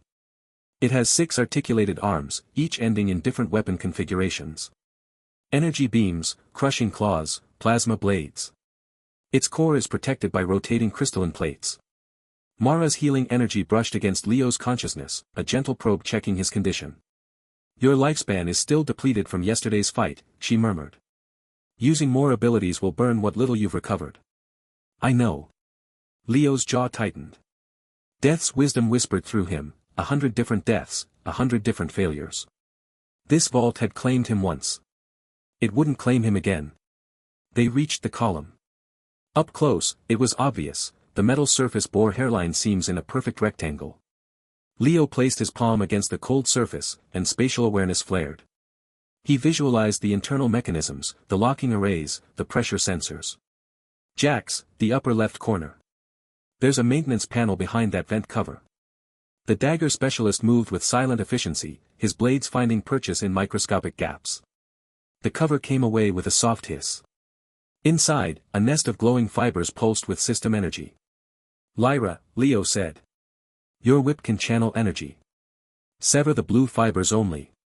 The red ones will trigger alarms. Lyra's energy whip crackled to life, a serpent of controlled lightning.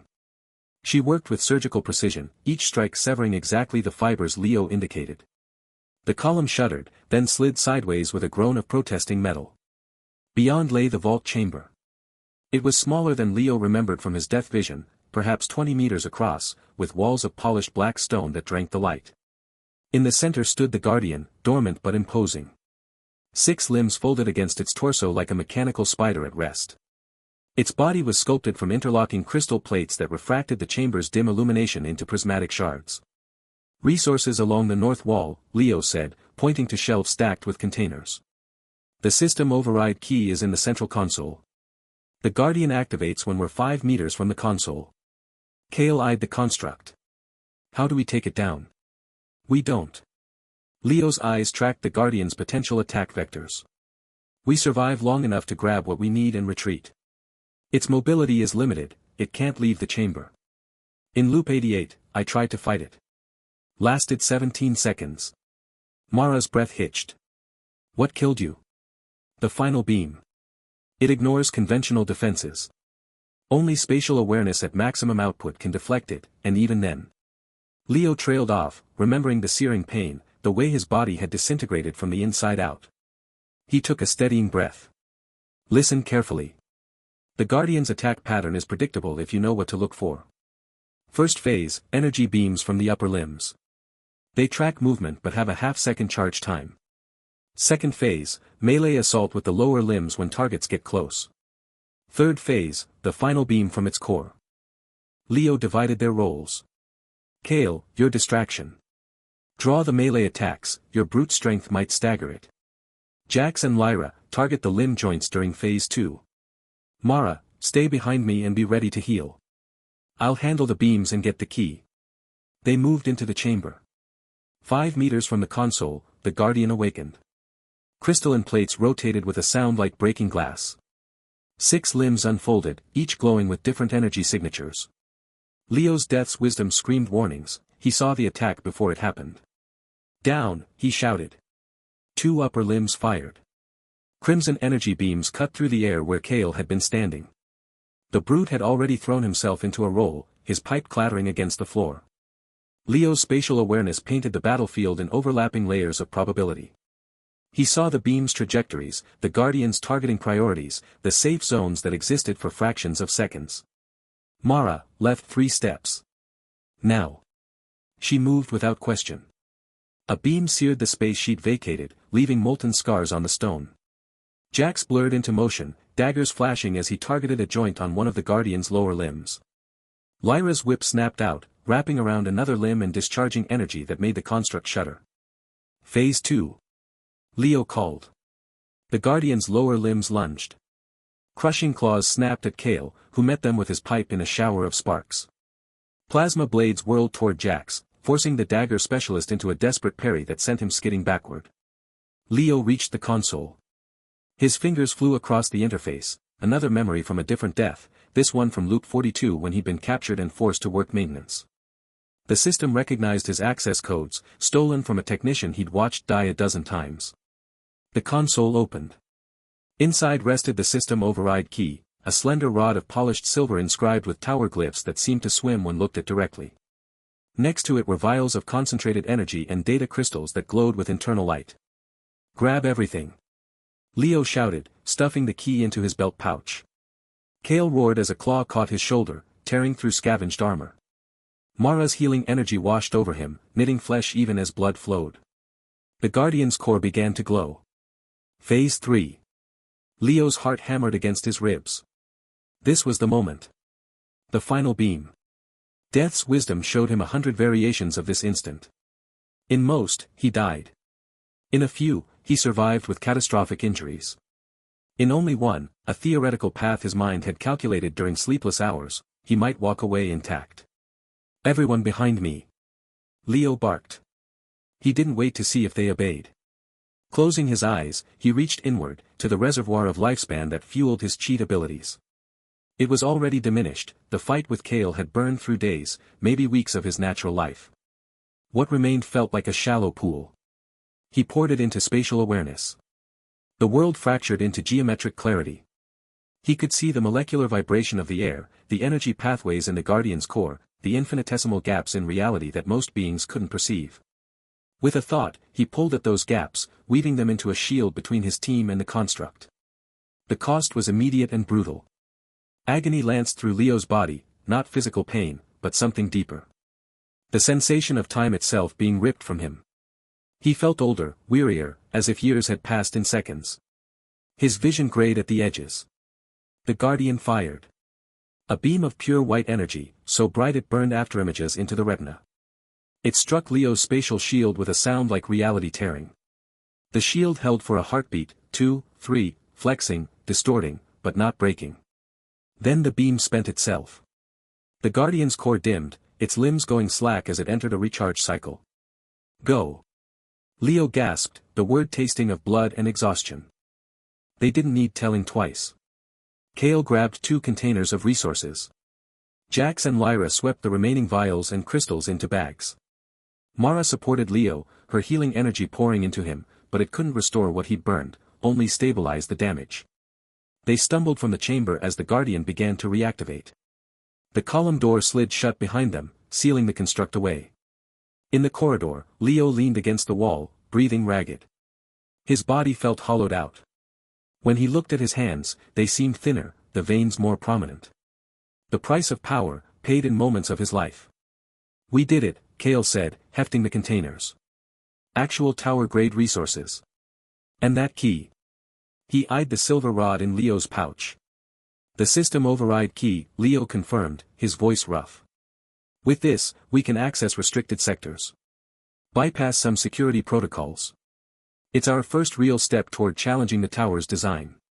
Mara's healing energy continued to flow, easing the worst of the strain. You burned at least a month of lifespan, she whispered. Maybe more. A fair trade, Leo said, though the words felt heavy. Death's wisdom reminded him of alternative paths, ones where he'd sacrificed Mara or Kale instead. He'd chosen this. The burden was his alone.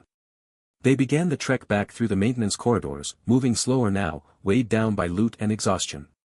The shadows seemed deeper, the silence more oppressive. They emerged into a wider passage that connected to the main tower thoroughfares. The transition from hidden tunnels to open space was always disorienting, the sudden rush of system energy, the distant sounds of other climbers, the artificial sky of the first floor's cityscape glowing overhead. Leo froze. Death's wisdom screamed a warning so intense it felt like physical violence. At the far end of the passage, framed by the arch of a maintenance exit, stood Jean. The cold-faced hero hadn't changed since the tutorial, same impassive expression, same calculated stillness. But he wasn't alone.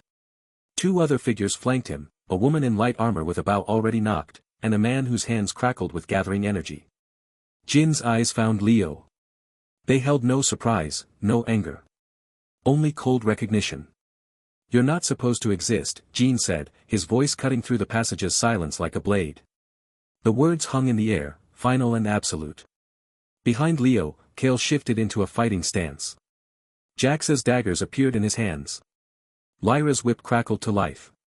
Mara's healing energy tightened into a defensive shell. But Leo knew, this wasn't like the tutorial.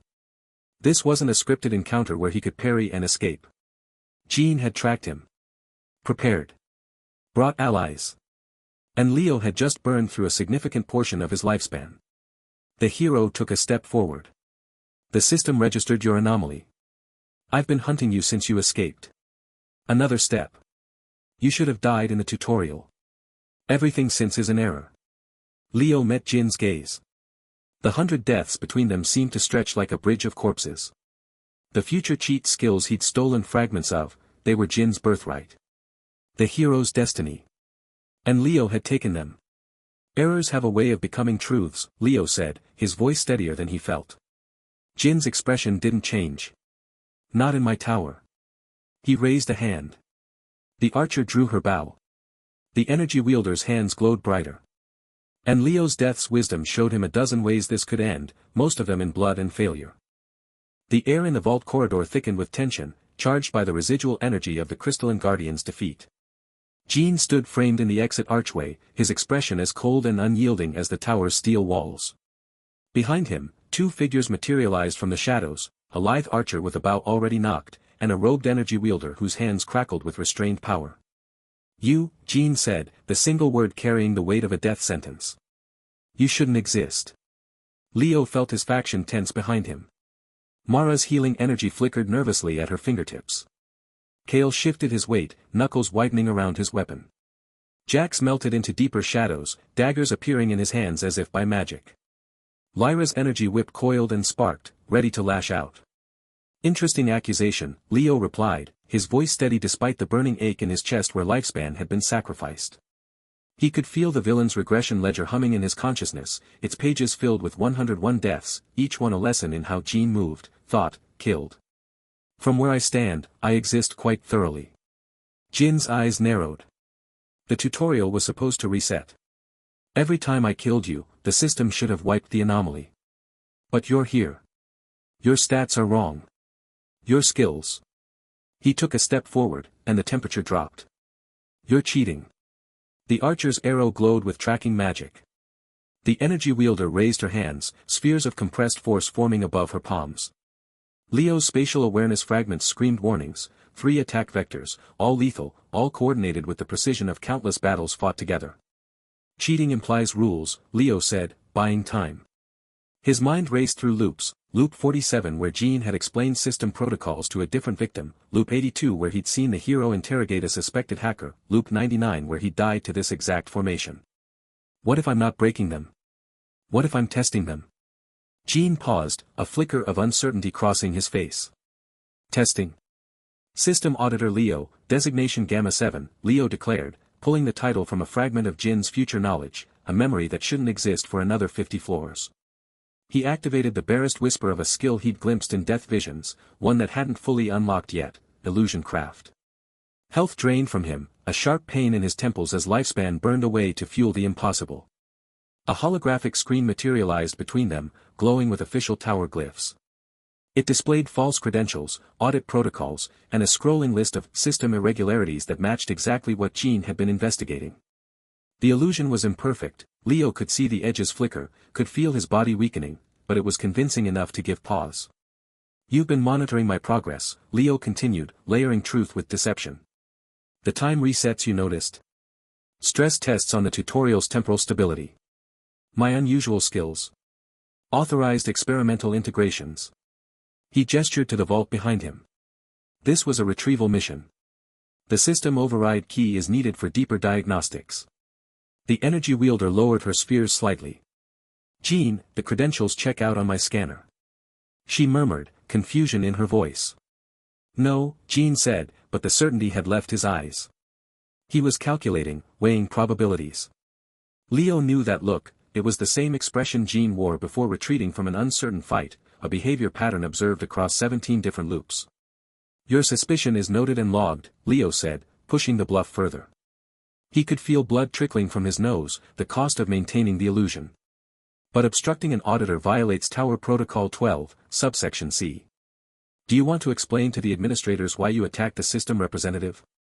For 3 heartbeats, nobody moved. Then Jin's cold mask returned, more dangerous than before. If you're an auditor, you won't mind submitting to a verification scan at the admin hub. My schedule is full, Leo said, already backing toward an alternate corridor his spatial awareness had mapped. Next appointment is in 24 hours. Feel free to file a complaint. He gave a subtle hand signal to his faction. Mara began channeling a diversion, a burst of healing light that scattered sensory readings. Kale slammed his weapon against the wall, creating a shower of debris. Jax and Lyra moved as one, her whip creating an energy barrier while his daggers cut emergency exit runes into the air. Stop them. Jean commanded, but the moment of hesitation had cost him. Leo's illusion craft shattered as he released it, the backlash making him stagger. But the fake system message had done its job, confused Jin's allies, created doubt. They escaped into the labyrinthine cityscape, using back alleys and maintenance tunnels Leo remembered from deaths 34 through 67. Only when they reached their temporary hideout, a collapsed clock tower Mara had found, did Leo collapse against the wall, coughing blood. The lifespan burn from boosting spatial awareness in the vault combined with the health and lifespan cost of the illusion had left him hollowed out. You're dying, Mara said, her hands already glowing with healing energy. Temporarily, Leo gasped. The ledger, it'll fix the health next loop. The lifespan is gone, though. Kale stared at him. That was insane. You bluffed the tower's rising star. He believed it, Jax observed from the shadows. For a moment. He'll figure it out, Lyra said, her whip retracting into a bracelet. And when he does. We need to move faster, Leo finished for her. He pulled out the system override key, a crystalline shard that pulsed with internal light. This gives us access to restricted sectors. Storage, archives, maybe even admin controls if we're lucky. As he spoke, the villain's regression ledger manifested in his mind's eye without being summoned. Its pages flipped violently, glyphs scrambling and reforming. A new message burned itself across the last page, written in light that hurt to look at. Anomaly level critical. Higher reality intervention imminent. Leo stared at the words as his vision blurred. The message didn't fade like the others. It remained, seared into his consciousness, a warning from something beyond the tower's system. What is it? Mara asked, seeing his expression. Leo closed his eyes. The rules are about to change. The hideout fell silent, the weight of unknown threats settling over them like a shroud. The air in the hideout grew heavy, thick with the metallic scent of blood and ozone. Leo leaned against the rough stone wall, his breathing shallow. The aftereffects of burning lifespan for the illusion still clung to him, a phantom ache deep in his bones, a hollowness that no amount of rest could fill. Across the dimly lit chamber, Mara worked quietly, her hands glowing with soft green light as she tended to minor scrapes on Lyra's arm. Kale sat on a crate, sharpening a broad blade with methodical strokes, while Jax paced near the entrance, daggers twirling in his hands. That was too close, Jax muttered, his eyes darting to the corridor outside. Jin's not going to forget that trick. Leo didn't answer. His attention was fixed on the villain's regression ledger, which hovered in his mind's eye like a ghostly parchment. Since their escape from the vault, it had been flickering erratically, lines of text dissolving into static before reforming.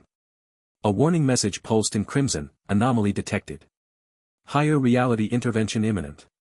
He'd seen similar glitches in earlier loops, but never this persistent. It felt like the system itself was breathing down his neck. We need to move, Leo said, his voice low.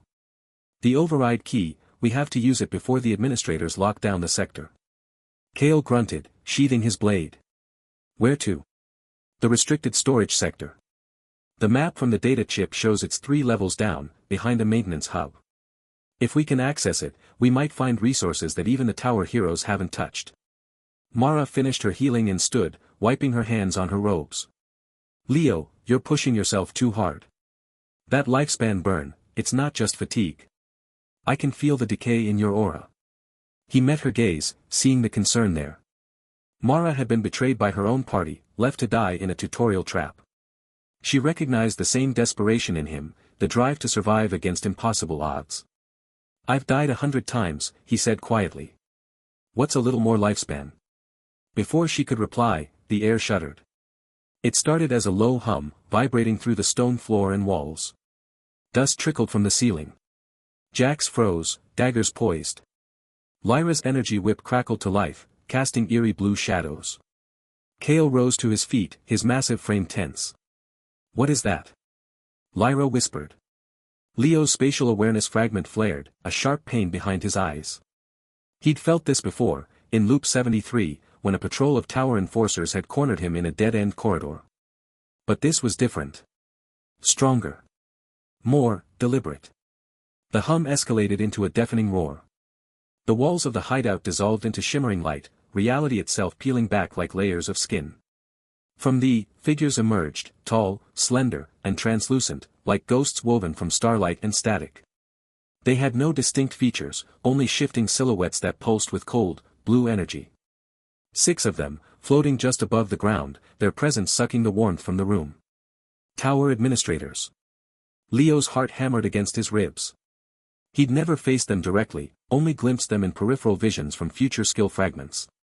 The villain's regression ledger screamed in his mind, purge protocol activated. Anomalies targeted. One of the administrators raised a hand. No words were spoken, but a command echoed in the air, sharp and final. From behind them, waves of enforcers materialized, armored figures with featureless helmets and glowing weapons. They moved with unnatural synchronization, flooding the chamber from all sides. Defensive positions. Kale bellowed, hefting his blade. Chaos erupted. Jax blurred into motion, daggers flashing as he engaged the first enforcer. Steel clashed against energy shields, sparks flying. Lyra's whip snapped through the air, wrapping around an enforcer's leg and yanking him off balance. Mara threw up a barrier of healing light, but it buckled under concentrated fire. Kale charged into the thick of it, his brute strength shattering armor and bone alike. Leo activated lightning reflexes, the world slowing to a crawl. He darted between enforcers, using parry mastery to deflect blows aimed at his team.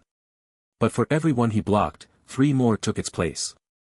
The administrators watched from above, unmoving, as if observing an experiment. They're not here to capture us, Leo realized, his breath coming in ragged gasps. They're here to erase us. An enforcer lunged at Mara, its energy blade aimed for her throat. Leo intercepted, shoving her aside and taking the blow on his shoulder. Pain seared through him, white-hot and blinding. He stumbled, blood soaking through his tunic. Leo! Mara cried, her hands already glowing with healing energy. Don't stop moving, he gritted out, forcing himself upright. Kale roared, cleaving through 2 enforcers with a single swing. But as he turned to face a third, an administrator flicked its wrist. A beam of condensed light lanced down, too fast to dodge. It struck Kale in the chest, punching through his armor and out his back. He staggered, blood spraying from his mouth, and collapsed to his knees. No! Jax screamed, abandoning his fight to rush to his leader's side. Lyra covered him, her whip a frenzy of blue arcs, but she was overwhelmed. Enforcers closed in, their weapons raised for the kill. Leo watched, time stretching into an agony of moments. Kale's face was pale, his eyes wide with shock. Blood pooled beneath him, dark and endless. In that instant, Leo saw all his loops flash before him, the 100 deaths, the pain, the slow accumulation of power. He'd come too far to lose his faction now. To lose the first allies he'd ever truly had. The villain's regression ledger burned in his mind. Death count, 101. Ultimate ability unlocked, reality rewrite. The cost was staggering, a massive chunk of his remaining lifespan, maybe years, maybe decades. But what was time when you could rewind it? He didn't hesitate. Leo reached deep into the well of his deaths, into the cold, dark place where his power resided. He felt something tear inside him, a visceral rip that left him gasping. His vision blurred, edges fraying into static. And then, he pulled. Reality rewrite activated. The world shuddered. Color drained from the chamber, leaving everything in monochrome shades of gray. The enforcers froze mid-stride, their movements slowing to a crawl, as if moving through thick syrup. The administrators' ghostly forms flickered, their energy dimming. Gravity shifted, pulling sideways, debris floated upward, and cracks spread across the floor in impossible geometries. Leo stood at the center of it all, blood dripping from his wound, his body trembling with strain. He could feel his lifespan draining away, a river of time pouring out of him. But he held the rewrite firm, bending local physics to his will. Now, he croaked, the word tearing from his throat. His faction didn't need to be told twice. Jax and Lyra hauled Kale to his feet, supporting him between them. Mara rushed to Leo's side, her healing light stuttering as it tried to mend the damage. Together, they stumbled toward a crack in the wall, an emergency exit Leo had noted from a previous loop. Behind them, the administrators stirred. One turned its featureless face toward Leo, and a voice echoed directly into his mind, cold and devoid of emotion. Anomaly designation, virus. Purge ineffective. Bounty protocol initiated. Leo didn't look back. He pushed his team through the crack, into a narrow maintenance tunnel beyond. As they fled, he released reality rewrite. The world snapped back into color and motion with a sound like shattering glass. He collapsed against the tunnel wall, his legs giving out. Mara caught him, her hands pressing against his wound. "You're burning up," she whispered, her voice tight with fear. Leo could only nod, his vision swimming.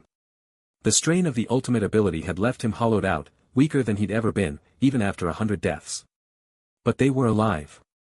For now. In the distance, back through the crack, a new sound began, a broadcast, echoing through every level of the tower, resonant and inescapable. It was the voice of the administrators, amplified to reach every corner of the infinite climb. Bounty active. Target, Leo, designation virus. Reward, system favor, advanced resources, immunity from purge.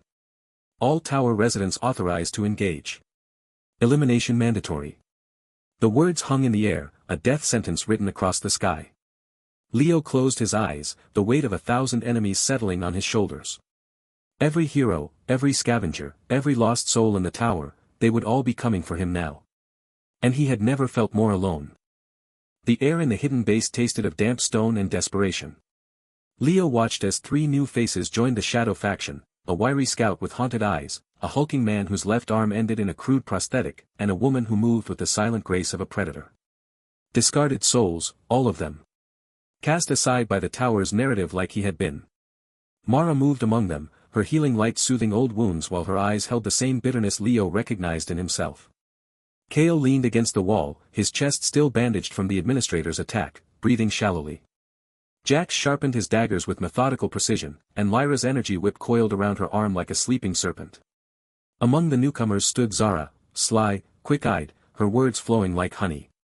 She claimed to be a former information broker, cast out when her predictions proved too accurate for the tower's liking. Leo watched her carefully. Something in the way her eyes darted to the entrance every few minutes, the slight tension in her shoulders when she thought no one was looking.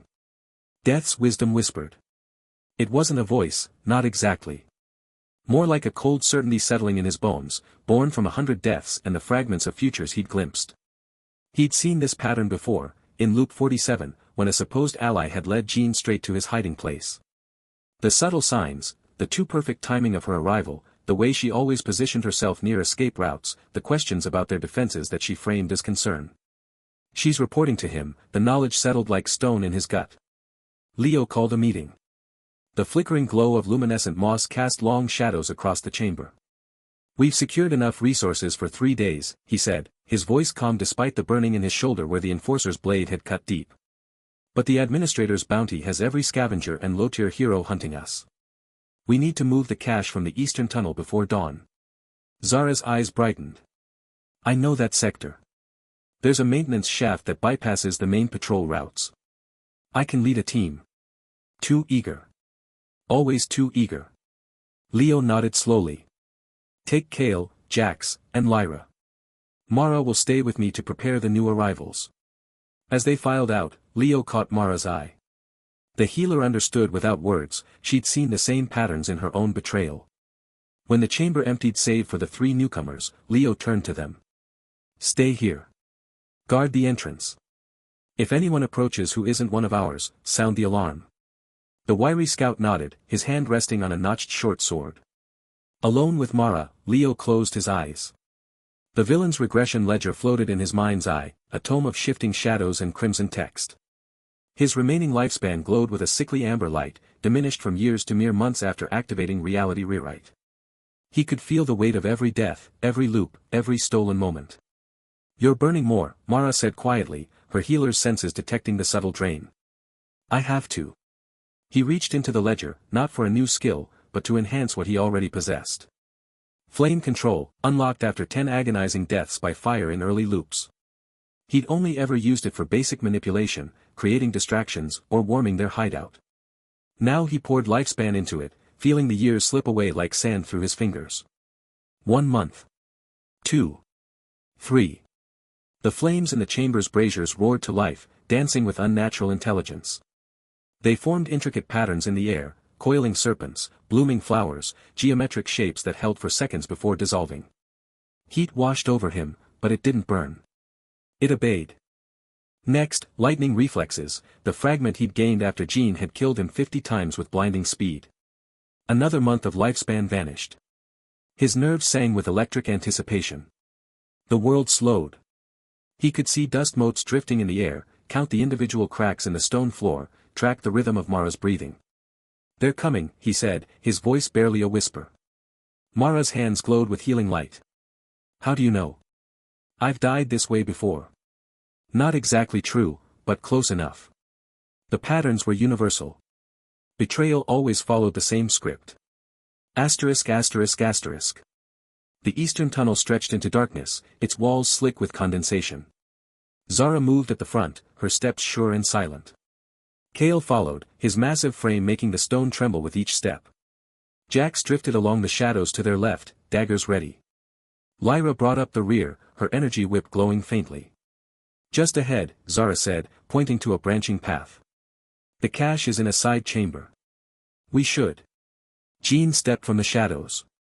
He appeared without sound, without warning, a figure carved from ice and purpose. The cold-faced hero's eyes held no emotion, only calculation. Behind him, the archer knocked an arrow, the energy wielder's hands already shimmering with destructive power. "Where is he?" Jin's voice cut through the damp air. Zara smiled, all pretense gone. "Leading the others on a wild chase through the lower tunnels. The base is lightly defended." Kale roared, charging forward. The energy wielder gestured, and a concussive blast threw the brute against the wall. Stone cracked. Jax lunged, daggers aimed for Jin's throat, but the hero moved with impossible speed, catching the blades barehanded and shattering them. Lyra's whip snapped forward, only to be severed by a precisely aimed arrow. "Pathetic," Jean said, not even breathing heavily. "You gather scraps and think you can challenge the tower?" He raised his hand, energy coalescing into a spear of light, the same move that had killed Leo in the first loop, and a dozen times after. The killing blow. Leo stepped from behind a support column. Lightning reflexes made the world crawl. He saw the spear forming, saw Jin's muscles tense, saw the archer adjusting his aim. He moved. Flame control erupted. The braziers lining the tunnel, placed there earlier by Leo during his preparations, exploded with controlled fury. Fire didn't attack Jean. Instead, it formed walls, cutting off the archer and energy wielder, hurting them into narrow spaces where their ranged advantages meant nothing. Jin's spear shot forward. Leo didn't dodge. He parried. Parry mastery, honed through 100 deaths, perfected through watching Jean kill him over and over, guided his arm. He didn't have a weapon. He used his forearm, angled perfectly, deflecting the energy spear into the ceiling. Stone rained down.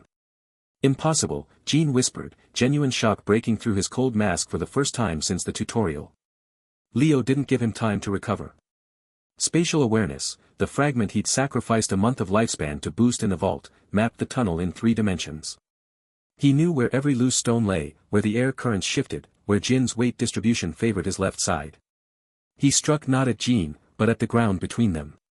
Flame control focused into a white-hot beam, melting stone.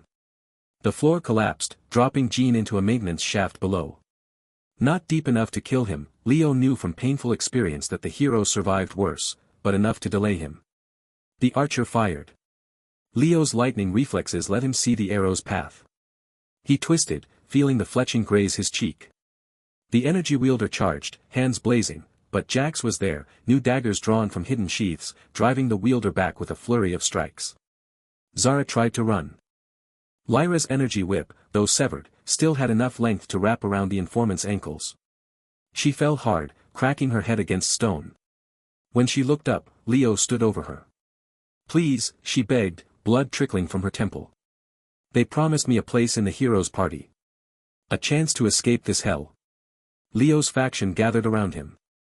Kale pulled himself from the rubble, bruised but unbroken. Jax kept the energy wielder pinned. The archer hesitated, seeing Jean climbing from the shaft below. "Kill her," Kale growled, his voice thick with betrayal. "She sold us for scraps." Jax nodded, a dagger poised. Lyra's expression was cold. Leo looked at Zara, not as a threat, but as a reflection. He saw himself in the tutorial, helpless and destined to die. He saw Mara, betrayed by her party. He saw all the discarded souls the tower used and threw away. "No," he said. The word hung in the air, heavy with implication. "What?" Kale stared at him. "After what she did." Leo knelt, bringing himself eye level with Zara. "The tower offers you a choice, die as a villain or serve as a hero's tool. But there's a third option." He extended a hand. "Redemption." Zara's eyes widened. Mara gasped softly. Even Jean, now standing at the edge of the collapsed floor, paused. "You're insane," Zara whispered. "Probably," Leo said, his smile grim. "But I've died 100 times. I know what it's like to have no choices. Join us. Really join us. Not as a spy, but as someone fighting to change this broken system." For a long moment, the only sound was dripping water and distant machinery. Then Zara's shoulders slumped, all defiance gone. She took his hand. Jin's cold voice cut through the moment. "You think mercy makes you noble? It makes you weak. The tower doesn't reward weakness." He gestured to his party. They retreated, melting into the shadows, but Jin's final words lingered like a curse. "I'll expose what you really are. A glitch. A virus. And the administrators will erase you." When they were gone, Leo helped Zara to her feet. His faction watched, expressions ranging from confusion to anger to dawning understanding. "Why?" Kale asked, the word torn from him. "Because if we become what they are," Leo said, looking at each of them in turn, "then we've already lost." Asterisk asterisk asterisk. Deep in the tower's administrative layers, far from the struggle of heroes and villains, ghostly entities gathered around a crystalline interface. Data streams flowed like rivers of light, displaying Leo's every move, the enhanced flame control, the parry against Jin's spear, the offer of redemption. "Anomaly confirmed," one administrator intoned, its voice the sound of grinding gears. "Subject Leo exhibits pattern-breaking behavior beyond statistical probability. The villain's regression ledger should not permit lifespan expenditure for skill enhancement," another added, its form flickering like bad reception. "It defies system parameters." A third administrator, larger and more solid than the others, studied the data. "He's not just cheating death. He's rewriting the narrative. Turning villains into allies. Challenging the fundamental premise of the tower." The interface flashed crimson. Warnings cascaded across the display. "Recommendation?" the first administrator asked. The largest entity made a gesture that wasn't quite a gesture, more a rearrangement of light and shadow. "Activate final purge protocol. Containment has failed. Eradication is required. The cost is irrelevant. He's a cancer. And cancers must be cut out." Across the interface, systems began to awaken. Ancient protocols, unused for cycles beyond counting, stirred from dormancy. Power gathered, not the petty energy of heroes or the stolen fragments of villains, but the raw, administrative might of the tower itself. Final purge protocol, initialized. Target, Leo. Objective, complete systemic eradication. In the hidden base, Leo felt a cold shiver run down his spine, a sensation he'd only felt once before, in the moment before his first death. He looked at his faction, at Zara who now stood uncertainly among them, at Mara whose healing light seemed dimmer than before. "They're coming," he said softly. And for the first time, even with death's wisdom whispering of 100 possible futures, he couldn't see a way to survive what came next. The hideout smelled of damp stone and desperation. Leo sat on a crate, the the villain's regression ledger floating before him like a phantom tome. Its pages flickered with crimson warnings, each character bleeding into the next. The final purge protocol wasn't just another wave of enforcers, it was a system reset that would wipe the entire tutorial dimension clean, erasing every anomaly, every deviation from the script. Including him.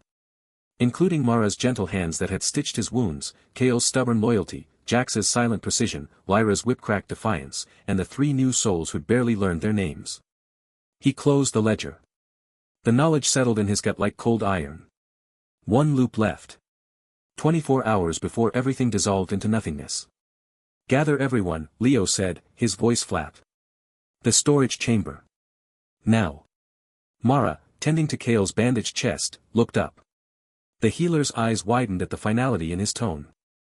Kale grunted, pushing himself upright despite the pain. Jax melted from the shadows near the entrance, Lyra coiling her energy whip at her hip. The 3 new recruits, the scout with keen eyes, the brute with a clanking prosthetic arm, the stealth specialist who seemed part of the darkness, emerged from their posts. Zara lingered at the back, her informant's gaze calculating, still raw from Leo's mercy. They assembled in the chamber where stolen resources glimmered under faint luminescent moss. Leo stood before them, the flickering light carving deep shadows under his eyes. The system is going to reset, he said, no dramatics, just fact.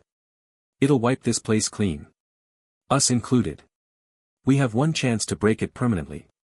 Kale's fist clenched. How? By hitting the system core directly, Leo replied. It's in the restricted sector, the place we've been trying to reach with the override key. But the administrators will guard it with everything they have. We need to be stronger. Now. He turned to the ledger. It glowed with a sickly light as he accessed its deepest functions. Death's wisdom whispered through him, memories of 100 gruesome ends, each teaching him the limits of his body, the patterns of enemy attacks, the fragile points in reality itself. He had fragments of Jin's future skills, flame control, lightning reflexes, spatial awareness. But fragments weren't enough. I'm going to burn what's left of my lifespan, Leo announced. To boost my stats permanently for this final push. Mara stepped forward. Leo, your lifespan is already. I know, he cut her off. But if we fail, it won't matter anyway. The ledger responded to his will. A searing pain lanced through his chest as years peeled away, not months, not fragments, but great chunks of time. He sacrificed 5 years to enhance strength, feeling muscle fibers tighten and bones densify. 3 years for agility, his movements becoming fluid, almost preternatural. 2 years for endurance, the ache in his shoulder from the enforcer wound vanishing into a deep, steady resilience. 1 year for intelligence, the world sharpening into crystalline clarity, every strategy slotting into place. He gasped, staggering. The cost was visible, his hair gained silver streaks at the temples, fine lines etched themselves around his eyes, and a profound weariness settled into his posture. But his stats surged, the ledger confirming permanent boosts.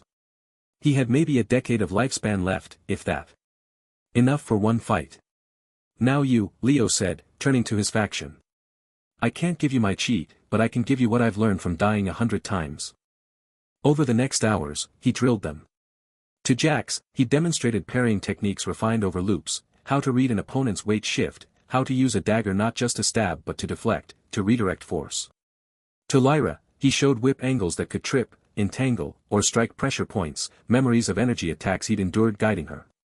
To Kale, he taught brutal efficiency, how to leverage a brute's strength without overcommitting, how to protect his injured chest. To Mara, he whispered battlefield triage tricks, where to apply pressure, how to stabilize with minimal resources, knowledge gleaned from watching healers fail in other loops. For the new recruits, he tailored lessons. The scout learned to spot ambush points and escape routes Leo had died discovering. The brute with the prosthetic arm practiced using it as both shield and weapon, mimicking enforcer tactics. The stealth specialist absorbed techniques to melt into environments, to strike from angles heroes never expected. Zara watched, her spy's mind absorbing everything. Leo caught her eye. You want redemption? This is it. Not just surviving, changing the game. She nodded slowly, a flicker of something like resolve replacing her calculated gaze.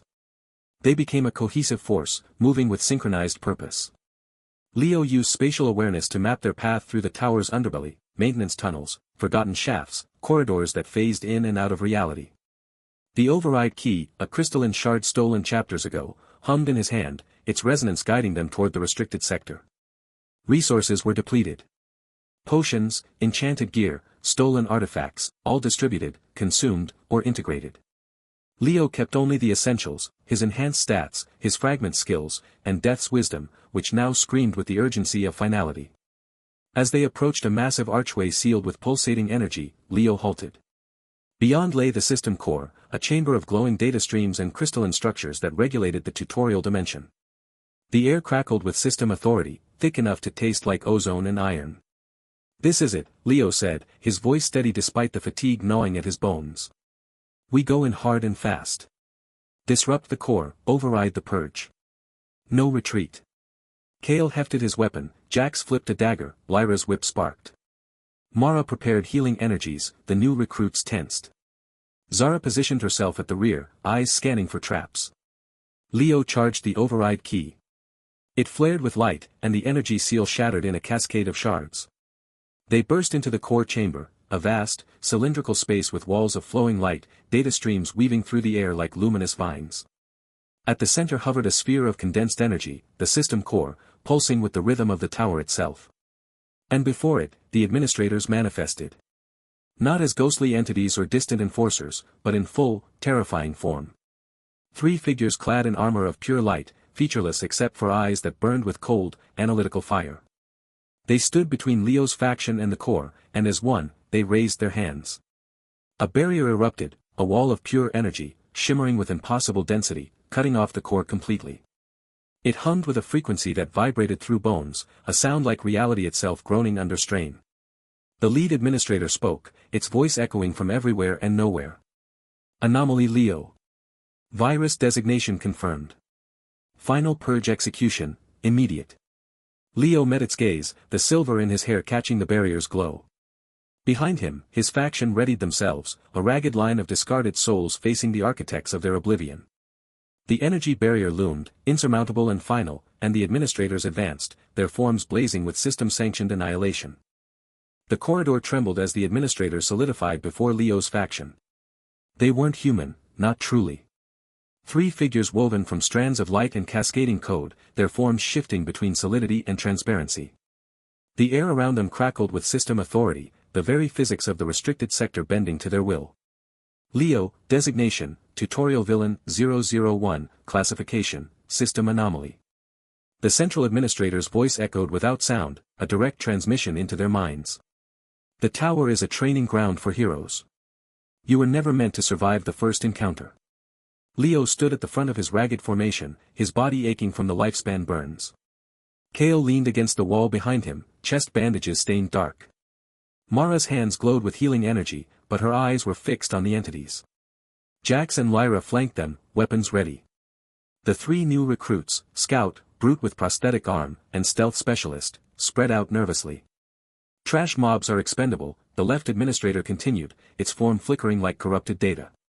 "Your deaths fuel hero growth. Your suffering writes their legend. This is the system's design. And if we refuse to be fuel?" Leo's voice was steady despite the weakness creeping through his limbs. The villain's regression ledger pulsed in his consciousness, its pages filled with 100 deaths. The right administrator raised a hand. "Then you are deleted." Reality screamed. A wave of disintegration energy washed over them. Leo's enhanced agility from the lifespan sacrifice let him dive aside, but the brute with the prosthetic arm wasn't fast enough. The man's left leg dissolved into pixels, then nothingness. He collapsed with a choked cry.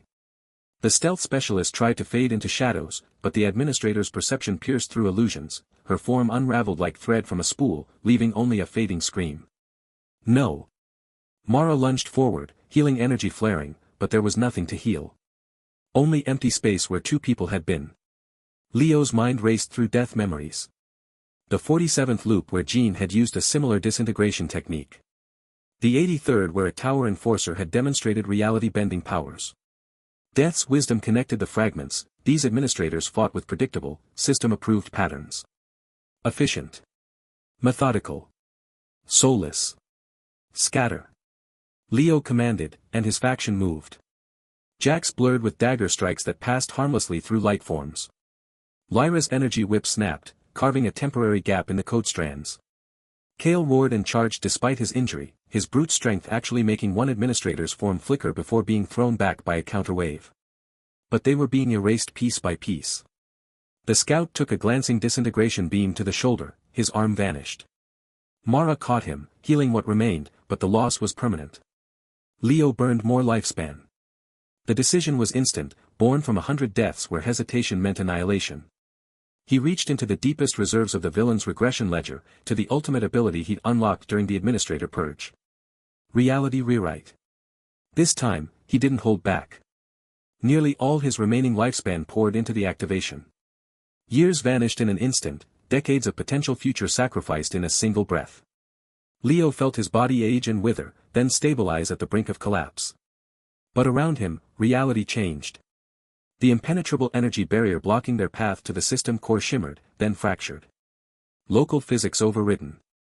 Gravity inverted briefly, sending administrators floating before Leo corrected it. The disintegration beams aimed at his faction curved away, bending around newly created pockets of distorted space. Impossible. The central administrator's form rippled with error codes. System override at 300% capacity. This violates. I violated everything, Leo gasped, blood trickling from his nose. 100 deaths taught me your patterns. You fight like the system programmed you, efficient, predictable, never creative. He lunged. Not with physical strength, though his enhanced stats from lifespan sacrifice made him faster than he should be. He attacked psychically, using Death's wisdom to project 1,000 death memories into their consciousness. The 12th loop where Jean had beheaded him. The 31st where enforcers had torn him apart. The 64th, 77th, 99th, every gruesome end, every moment of agony, every betrayal. The administrators froze, their light forms flickering wildly as they processed the data overload. For entities designed to manage clean systems, the raw, chaotic experience of repeated death was a virus they couldn't parse. You call us trash mobs, Leo whispered through their psychic connection. But we remember every death. We learn. We adapt. He focused his remaining will on the central administrator, the apparent core of their trio. With reality rewrite still active, he didn't try to destroy it physically, he attacked its programming. Inserting paradoxes. Creating logic loops. Feeding it the memory of the 101st loop, where he parried Jin's killing blow, the moment that the trash mob broke its programming. The administrator screamed, a sound of shattering code. Its form fractured, light strands unraveling. The other two administrators recoiled, their attacks faltering as they tried to stabilize their companion. Leo's faction seized the moment. Jax's daggers found purchase in the flickering light, carving actual damage. Lyra's whip wrapped around the left administrator, constricting. Kale, bleeding but furious, slammed his fists into the right one, each blow making it dim. But the cost was catastrophic. Leo collapsed to one knee, reality rewrite flickering out. He'd burned nearly everything. A handful of days might remain, weeks at most. His body felt hollow, the stat boosts from lifespan sacrifice now a cruel reminder of what he traded. The central administrator wasn't destroyed, but damaged. Its form stabilized at half intensity, error messages scrolling through its light body. Anomaly, contains, unacceptable data patterns, must quarantine. Before it could rally, a new presence entered the restricted sector. Jean arrived alone.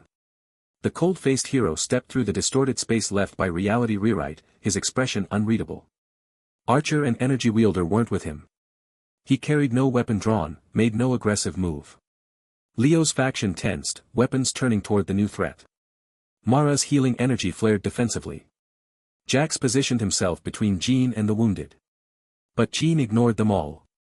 His eyes were fixed on the damaged administrators, then on Leo, really looking at him, not as a tutorial villain to be eliminated, but as something else entirely.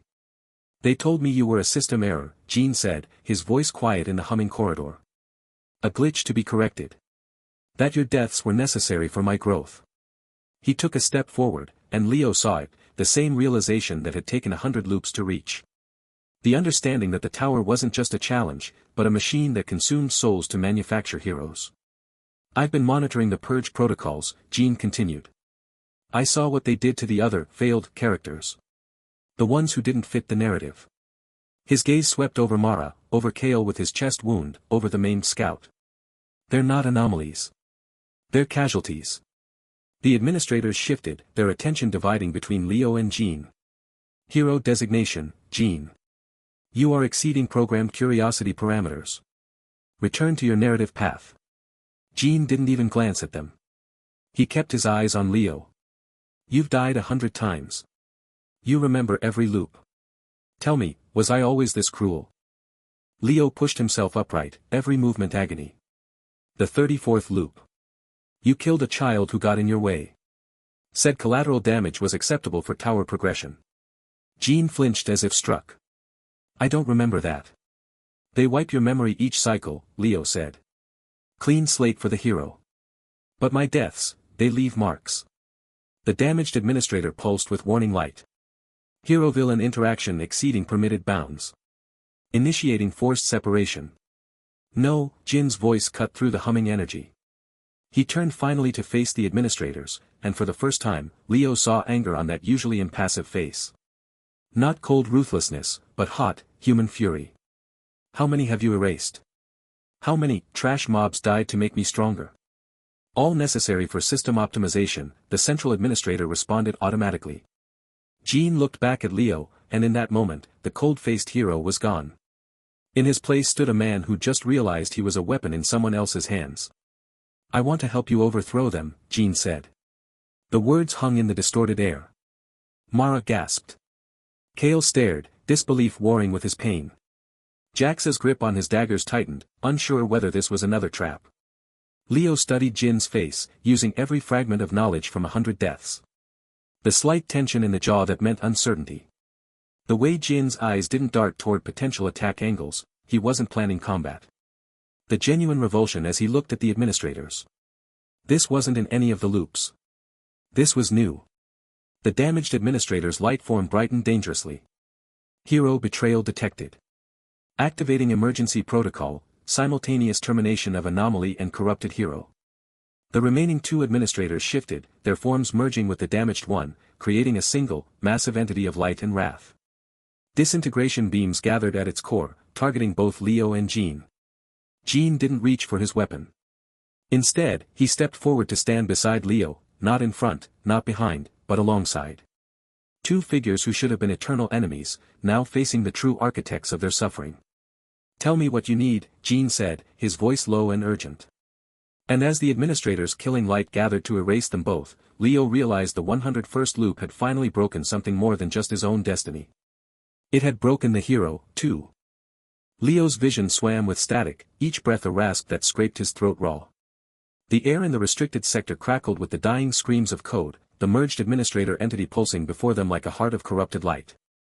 Beside him, Jean stood with his sword lowered, its edge no longer aimed at Leo's throat but at the greater threat.